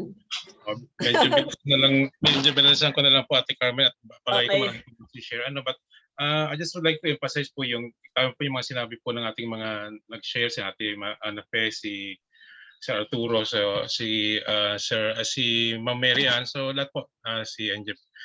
Na ito po ay experience lang namin dito sa Cam Norte simula noong 2012 when we yung establish yung Provincial Council on Disability Affairs. Ito po yung naging tama po yan, ito yung naging platform namin ng pag-propose ng mga ordinances, mga programs po sa provincial government. At masabi din po namin na ito rin po yung nagsulong at nakapagpasa po ng ordinance on creating the provincial PIDAW. Oo, kasi alam mo sila Rex, ayaw nilang paniwala na dapat unahin nila yan bago PIDAW. Apo. Tapos medyo tama din po yung sinabi na dapat medyo maalam po tayo pagdating sa policy formulation. Medyo alam din po natin yung mga batas na yon. And so, yun po aming sponsor, yung chair ng Committee on Social Services. At the same time, yung pong presiding officer, the Vice Governor, sila po mismo yung nag-request sa akin. Ako po yung mag-draft po nung ordinance na yun. Kasi sabi nga, at the end of the day, tayo naman daw po yung medyo may alam doon. So, yan po yung naipasa po natin. At hanggang ngayon po, kino-continue pa rin po natin yung ganong practice po na, tama po yung sabi po na hindi naman po, syempre, nila alam lahat po yung pangailangan ng may kapansanan, and they're also very busy with so many priorities. So, that is why po, katawang po natin, may champion po tayo ngayon, presently, yun pong chairman ng Committee on Person with Disability, na we were also able to support po na siya po mismo ay may kapansanan na nakaupo ngayon sa provincial board at siya po talaga yung nagiging champion po natin. Partnership po kami na pagdating po sa mga proposed legislation po na gusto pong i-advocate ng provincial PIDAW. Sabi lang niya, Rex, ikaw na magsulat, tapos ako na yung bahala magpa-approve. And so, ganun po. Kaya napaganda po ng ating partnership. Isa po sa mabunga, gusto ko na pong ibigay din po siguro yung parang tinatawag na innovation pagdating po sa local governance. Di ba sabi daw po, dapat magkaroon tayo ng plan of action, ng planning. Di na po tayo kailangang kumbaga tumingin pa sa malayo. Actually, tingnan lang po natin yung mga tawag dito, mga present laws, mga commitments po natin sa international, specifically itong UNCRPD. Kami po, nung naupo po ako sa PIDAW noong 2015, we were able to formulate a provincial plan of action. Ang ginawa po natin guide yung Incheon goals po, yung pong goals po ng Third Asia Pacific Decade of Disabled Persons, saka yung sa Philippine Decade of Person with Disability. At magtatapos po ito ngayong 2022, and bago po ito although marami na po siyang mga naging achievement nga po, mayroon na, dahil magtatapos na po ito ng 2022, we were able to craft this year naman po yung aming commitment po dun sa inuda po ng provincial board, yung provision po ng ASEAN Enabling Master Plan, yung mga key action points po doon na relevant po sa local governance. Ang PIDAW po yung naging secretariat po nitong committee na ito, and with the help po ng mga department offices po sa provincial government at saka sa national government agencies sa aming province, we were able to craft a provincial enabling master plan. Ito po isang document wherein lahat po ng commitment po, mandates po ng 26 NGAs and department offices po ng provincial government ay kinumpile po namin ito into a document. They presented one by one last May, and then Ito po ay dahil po nabigyan po ako ng chance na makapag-attend po. I just would like to recognize po si Gina Rose kasi they invited me to attend yung advocacy strategy workshop po ng Enabling Master Plan ng Call Foundation. And ito po yung sabi nga po natin na kailangan we continue to learn from the expert ika nga. So dito po dinala ko po ito dito sa province, and last ang good news po last June it was finally lahat po ng mga commitments po ay inadapt po ng Sangguniang Panlalawigan again, and then it was signed by our governor Governor Talyado. So we can proudly say po na yung Camarines Norte po ay meron na pong tawag dito yung commitment po to adopt, not only to adopt but to implement yung key action points po ng Enabling Master Plan. At tutuwa din po ako na gusto ko rin pong siguro pong i-campaign po dito po sa ating mga umattend po ngayong pagtitipon ngayon na hopefully po masupport din po natin yung pag-promote po nitong Enabling Master Plan, kasi ito po ay depende ito po ay adopted po ito sa mga provision ng UNCRPD na base sa pangailangan ng regional-based yung ASEAN countries. So I just would like to invite po yung mga participant ating Carmen at pati po kayo na sa December 6 ay magkakaroon po tayo yung sponsor po ito ng ASEAN Disability Forum, yung pong launching ng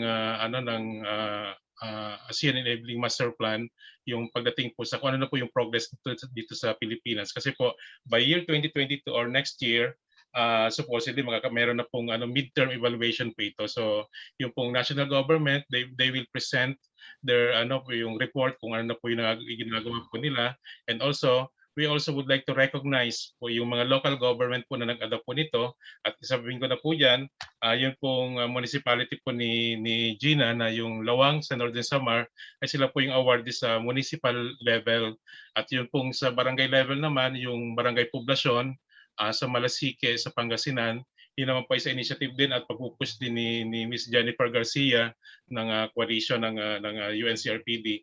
At saka yung sa province level naman po, yung Camarines Norte. So we would like to create a testimonies na ito pong mga ganitong ginagawa po natin ay pwede naman pong ma-localize po ito, and that is why we would like to invite nga po, magbibigay po ako ng invitation, Ate Carmen, na ito po pala ay may kaunting po ito na parang dun po sa mga ma-attend, mabigay ng post-evaluation, they will be given 300 communication allowance. So thank you very much po, Ate Carmen. Yun lang po. Okay, thank you, Rex. And of course, we go to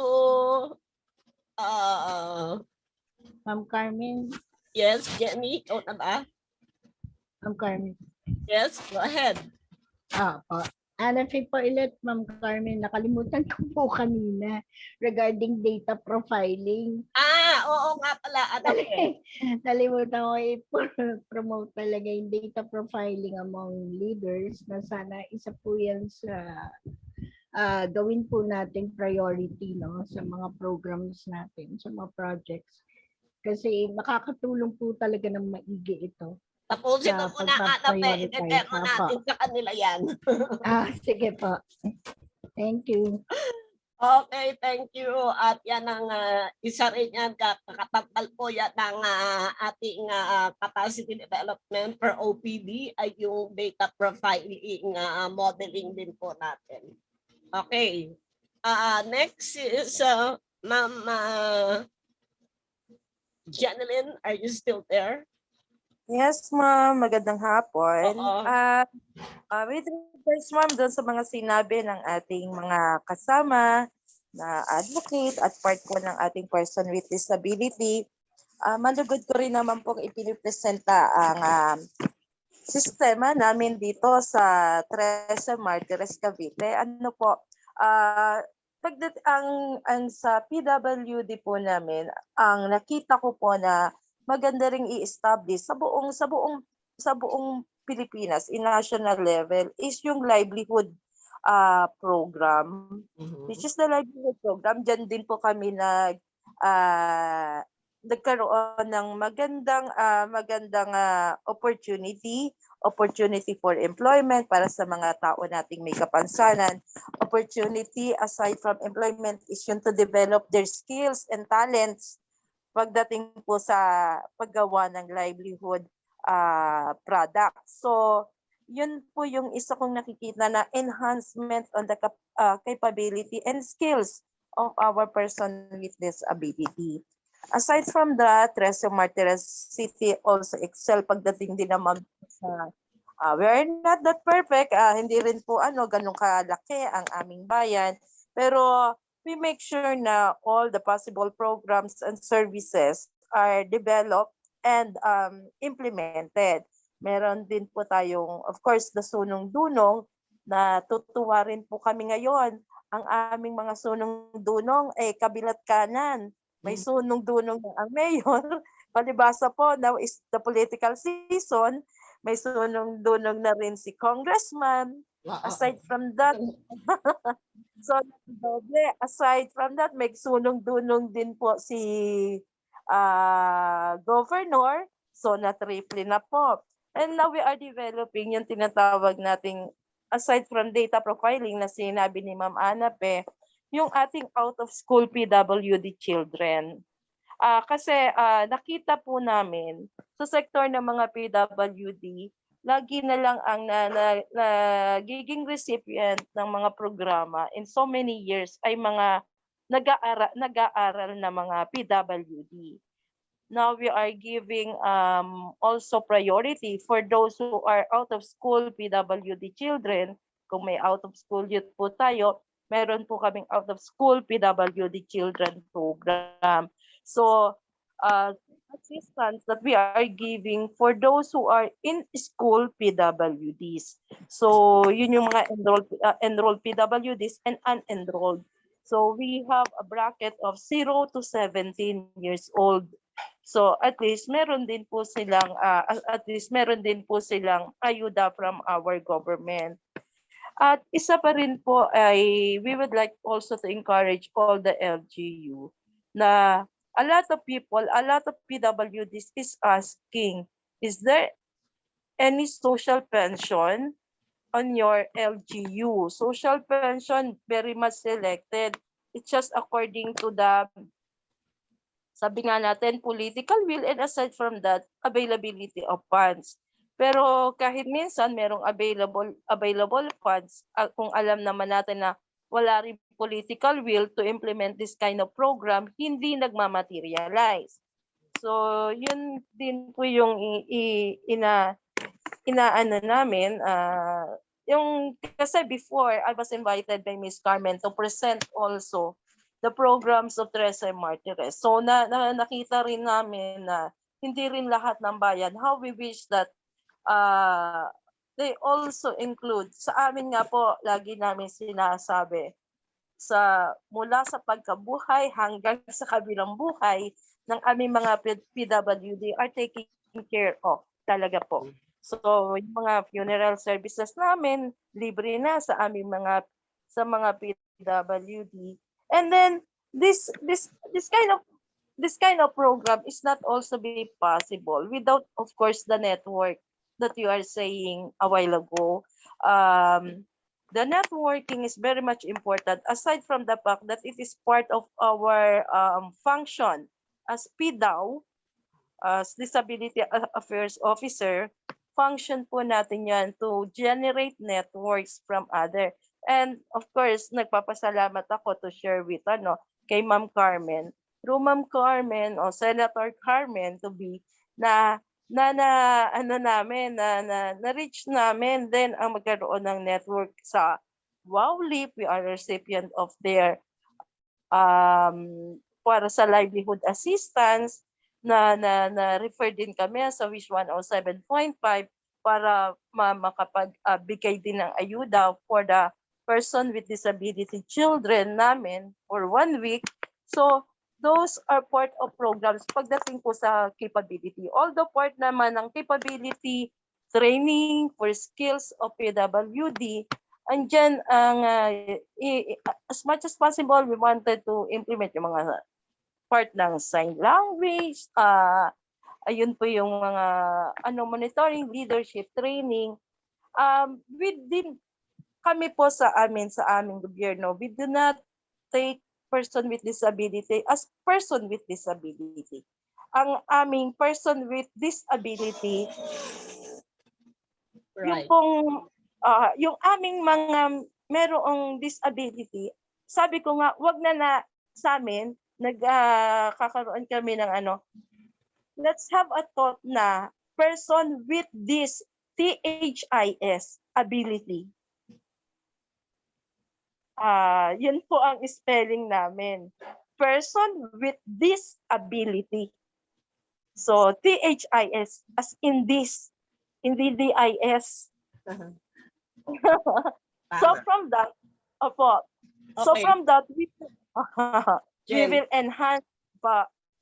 So, can you go to what skills can you do you think skills and mga behaviors na dapat na matutuhan ng mga leaders para sila ay maka-network at maka-fully participate sa mga consultations and other local governance activities?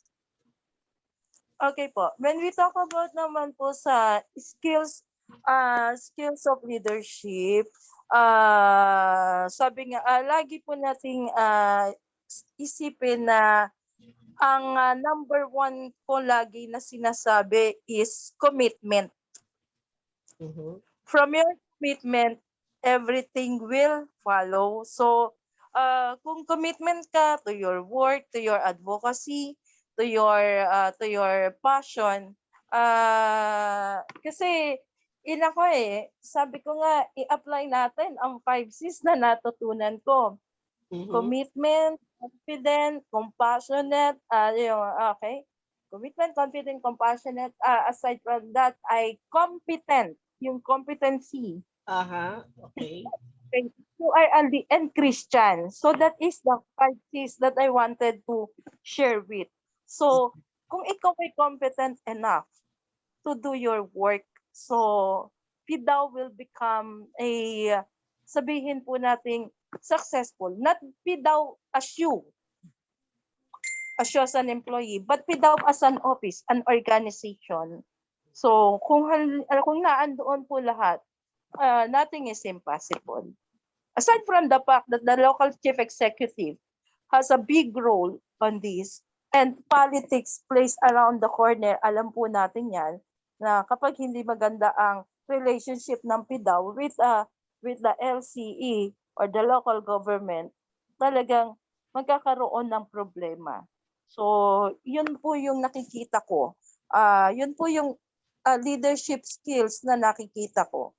Tama rin po yung sinabi kanina that we should develop a good rapport to our LCE, to our local government unit in order for us to implement good projects and programs for the sake of our PWDs. Okay, thank you, Jen. And we go to Madam Gina.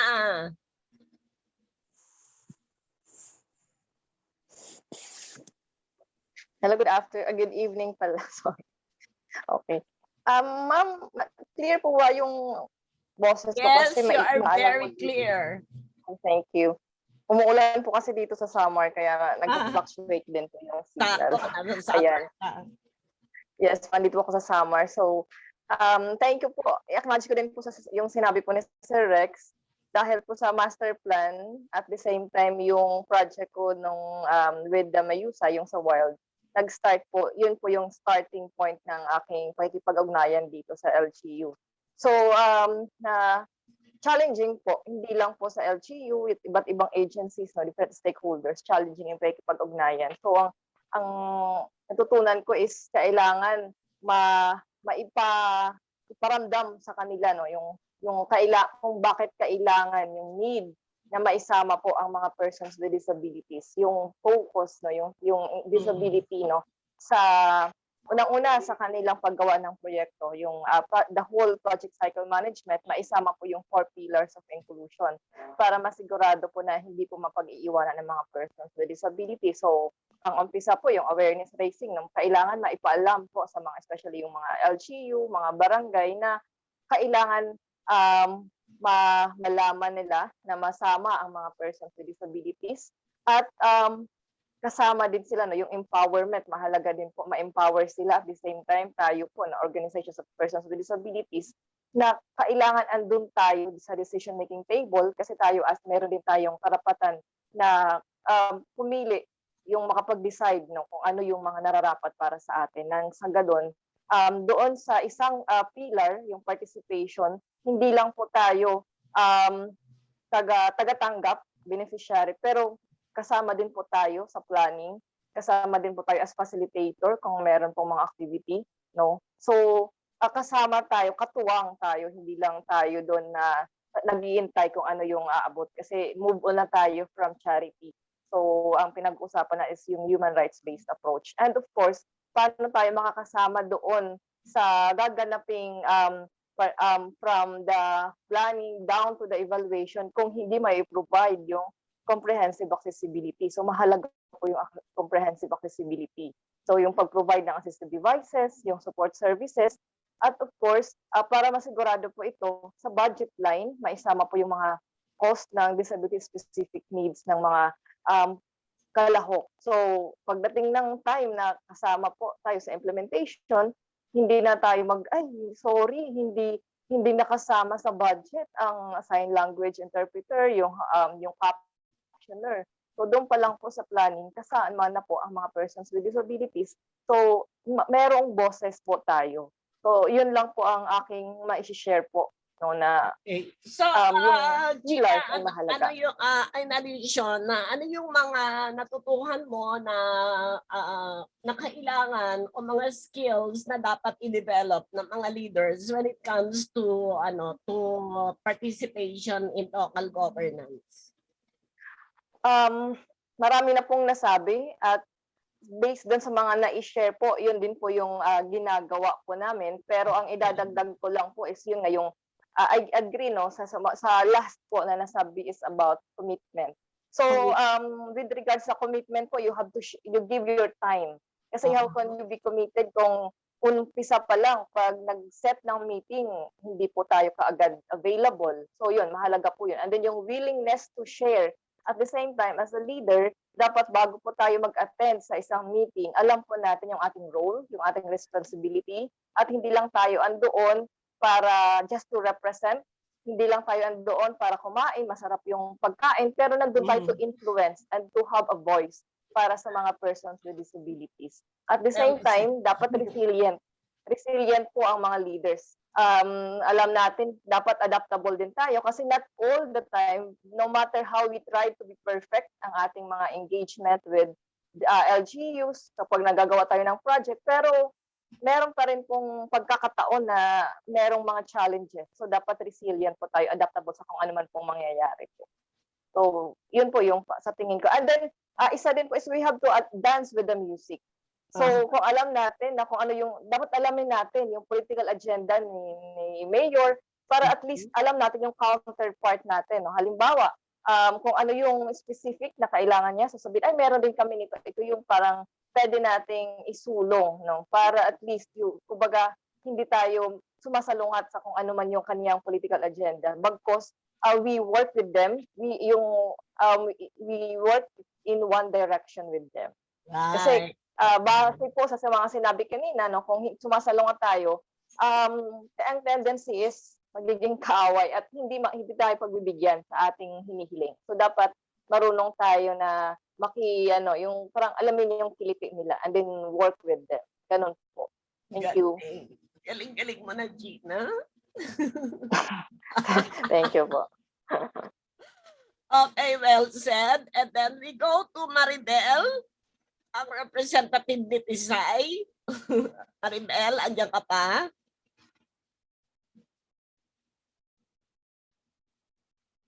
Andyan pa ba si Maribel kaya? Okay, kung wala na si Maribel, let's go to Ms. Pidao. Madama Miriam.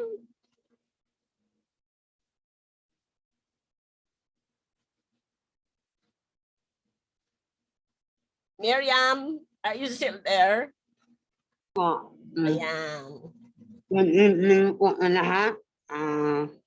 Naririnig ko po ang mga sinasabi ng ating mga kasamahan at nais ko lang po idagdag ang mga tips sa ating ginagawa sa ating probinsya upang makuha natin ang mga minimithi natin ng mga ordinansa, proyekto, lalo-lalo na ang pagpatayo ng provincial person with disability affairs office. Yung ano ni Ma'am Carmen, kung anong pwede natin magiging mga quality, mga skills na dapat matutunan ng mga leaders, lalo na sa mga kilaw na nakagobyerno at federation president na naka-community at iba pang mga advocate na namamalakapit para sa sektor. Siguro, number 1 sa akin, matuto tayo makinig. Have a listening heart.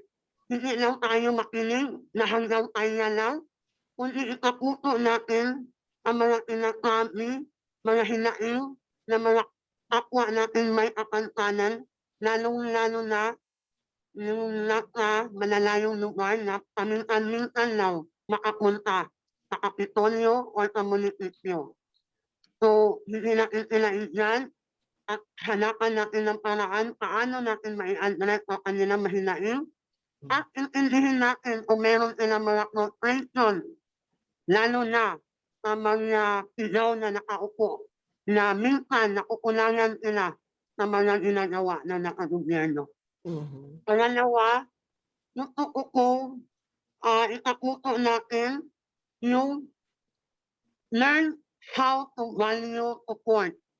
No matter kung gaano kaliit ang mga binibigay na suporta galing sa individual o grupo o gobyerno, mga line agencies, we have to learn to value support. Dapat mahanapan natin ng oras, makadalhan natin ng letter, mag-thank you tayo sa lahat ng suporta na nakukuha natin. Kahit na ano kaliit, moral man yan, financial man yan, o present nila sa pagsuporta sa atin. Kasi bawat yan, binibigay natin ng halaga, magmainganyo sila na patuloy na susuporta sa ating advokasya. At kapag nandyan sila, yung presence nila mismo ay makakatulong yun sa pagpaiting ng ating advokasya ng sektor. Pangatlo, focus tayo sa long-term plan. Kasi kapag nakapokus tayo sa long-term plan, hindi tayo madaling ma-frustrate. Kahit ilang beses pa tayo i-turn down ang ating mga proposal, kapag nakapokus tayo na malayo yung pagpuntahan natin, hindi lang ngayon. Long term talaga ang target natin. So hindi tayo madaling mawalan ng pag-asa. Hindi tayo mawalan ng energy. Of course, to keep on lobbying. White advocacy ang tawag yan. Tama yung sinabi kanila, hindi tayo makipag-away. Let's assert our rights. Tama din ang sinabi na, ito correct, hindi tayo makipag-away, hindi rin tayo, kailangan assertive tayo, pero sa pamamaraan na maintindihan tayo.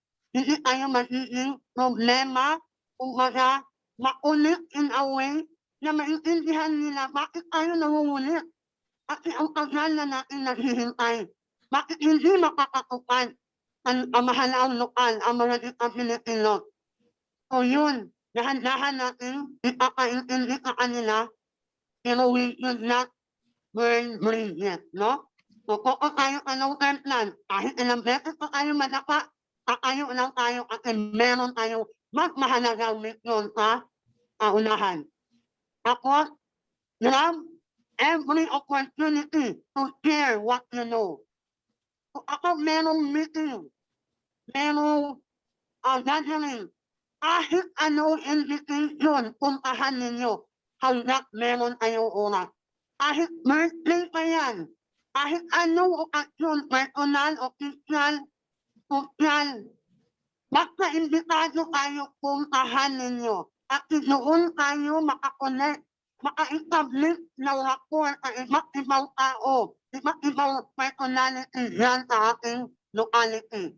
So, ako meron ako invitation, kahit minsan Sabado Linggo, pinupuntahan ko yan, meron ako oras. Kasi I want to feel sa mga nag-invite na mahalaga ko ang ginawa nila pag-imbita sa akin. Dahil doon makashare ako. Kapag merong opportunity makakuha ka ng microphone, do it in favor of the sector.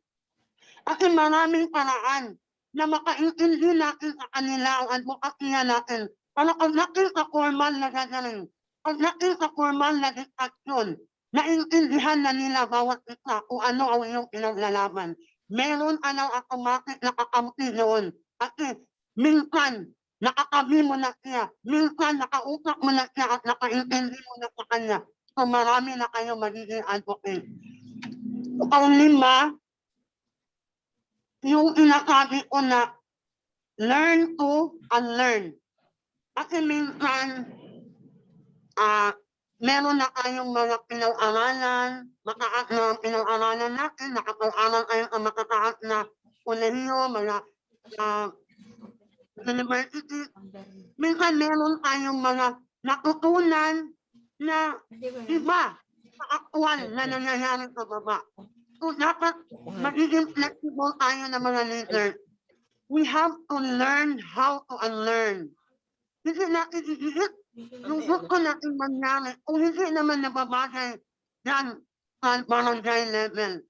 So magiging magiging sensitive tayo doon kung saan ang setting.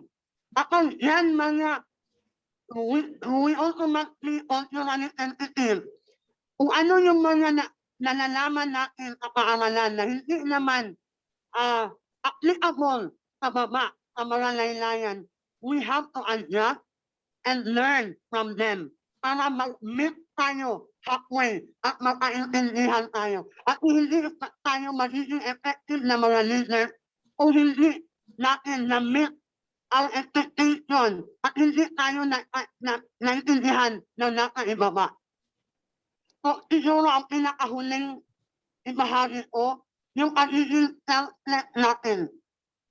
Isipin natin sa lahat ng oras, sa lahat ng ginagawa natin. Hindi yan para sa ating sarili. Para po yan sa sektor. Para pagdating ng panahon na hindi mo makukuha ang gusto mong mangyari para sa sarili mo, hindi maapektuhan ang advokasya mo. At it's very clear from the start in your heart na hindi ito para sa akin, kundi para ito sa sektor. Kung kapag ginagawa natin ang advokasya, halimbawa sa mga local government unit na wala pang mga kigaw at wala pang mga active na mga federation, voluntaryo tayong mag-organize, voluntaryo tayong mag-lobby sa local government unit upang makaroon tayo ng active federation at makaroon tayo ng kigaw. Pero, isipin natin palagi, hindi ito para sa ating sarili. At kapag hindi ikaw ang nagiging presidente, hindi ka makoperate. At kapag hindi ikaw ang ilagay na kigawin, hindi ka rin ma-disappoint. Kasi klaro para tayo, from the start, nasa sarili mo at naiintindihan ng puso mo na hindi yan ang sarili ang pinaglalaban mo, kundi ang internet ng PWD sector sa inyong lugar. Maraming salamat po at magandang gabi. Thank you, Miriam. Well said. Ayan. So, with that, kami po ay nagpapasalamat sa inyong pakikitaho. At nandito po ang ating one of the members of the Project Executive Committee ng WowLeap, si Ms. Rhea Pasno, para po sa pasasalamat ng WowLeap sa inyo. Iya? Yes. Thank you. Marami akong natutunan sa inyo.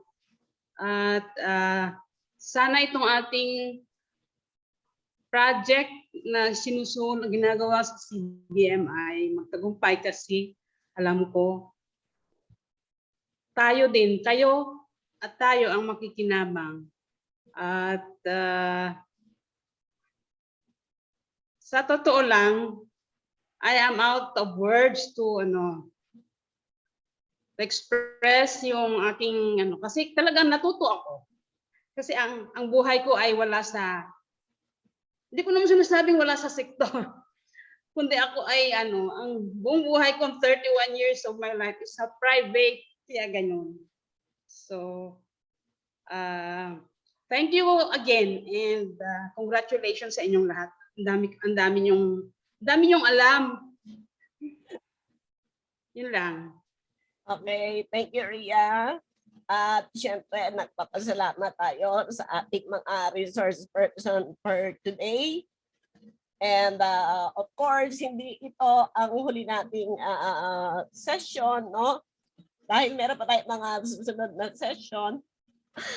And wag na po kayong magugulat dahil we will choose among you yung mga facilitators sa mga susunod na FGD when it comes to the development of training modules and training design. So, umaasa po kami na ang aming engagement sa inyo hanggang sa matapos at rest assured na tayo sa huli, no, sa bandang huli by next year, hopefully mga March or April, tayo po ay magkikita para sa isang BPO OPD Summit. Okay po, maraming salamat sa inyong lahat. At pakiisulat po ang inyong mga phone numbers para po sa aming small token sa inyong participation. Ang inyong GCash account, aming pong data support para sa inyo. Maraming salamat. Or you can write it po doon sa ating GC. Thank you very much. At para po sa ating closing prayer, inaanyayahan ko po ang ating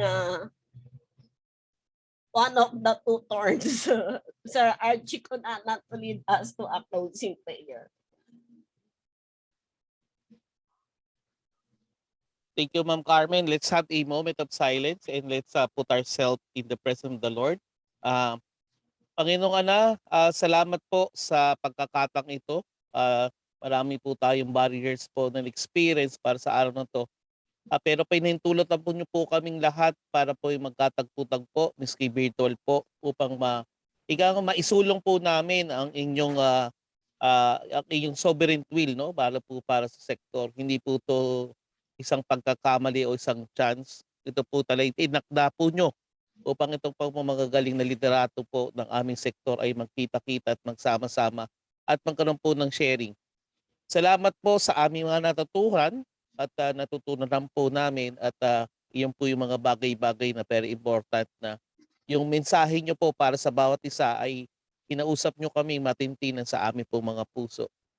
Panginoon, ipatubay niya po ang organisasyon ng Consultwowleap. Sila po ay magkaroon pang mga magandang mga programa para sa sektor po, no? Para sa iyong mga anak, no? Lalo po sa mga anak nyo may kapansanan, alam po malapit po siyan sa inyong puso. Panginoon, sinasakalan po namin si Ma'am Carmen sa kanyang pong adhikain. Kayo na po ang magbibigay po sa kanya ng direksyon at mga resources po na kakailangan niya, no? Sabi nga po natin, may your will be done, no, in our lives. Panginoon, maraming salamat po once again, para po sa mga biyaya binigay nyo at kami po ay pinoprotect na nyo parati sa aming pong araw na araw na pamumuhay at aming pong pamilya. Panginoon, ito po ay hinihingi naming lahat at sinasang-alan po natin sa banal na pangalan ni Jesucristo na iyong anak. Salamat po. Thank you po. Amen. Amen. Amen. Thank you very much. Thank you, Ma'am And Carmen. see you soon. See you ulit. Thank you. Good night, everyone. Good night. Salamat po. Happy weekend po. Thank you po, Ma'am Carmen. Next time uli, Gina, ano pe. Thank you. Wala ka sa Sige po. cluster mo. Ay, sino sa cluster mo? Sa cluster, si Maritel, yung representative ni Tisay. Siya lang, ano? Oo, siya lang. Wala yung mga Okay. cluster natin. Hindi makapasok dahil ang internet sa Visayas ay ino-overhaul. Oh, Nationwide pala wrong yung pagbagsak ng internet, hindi lang pala Metro Manila. Wrong Kaya timing naman. ino-overhaul yung sa Cebu, Panay Island, kaya hindi nakarating yung sa Panay hindi pala sa parte ni Cebu tsaka sa Region 8.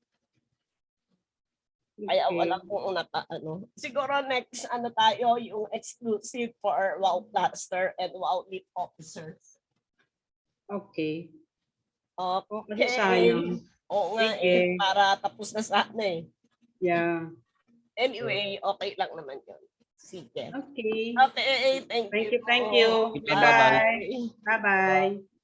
Salamat po. Thank you, Miriam. Salamat po. Bye-bye.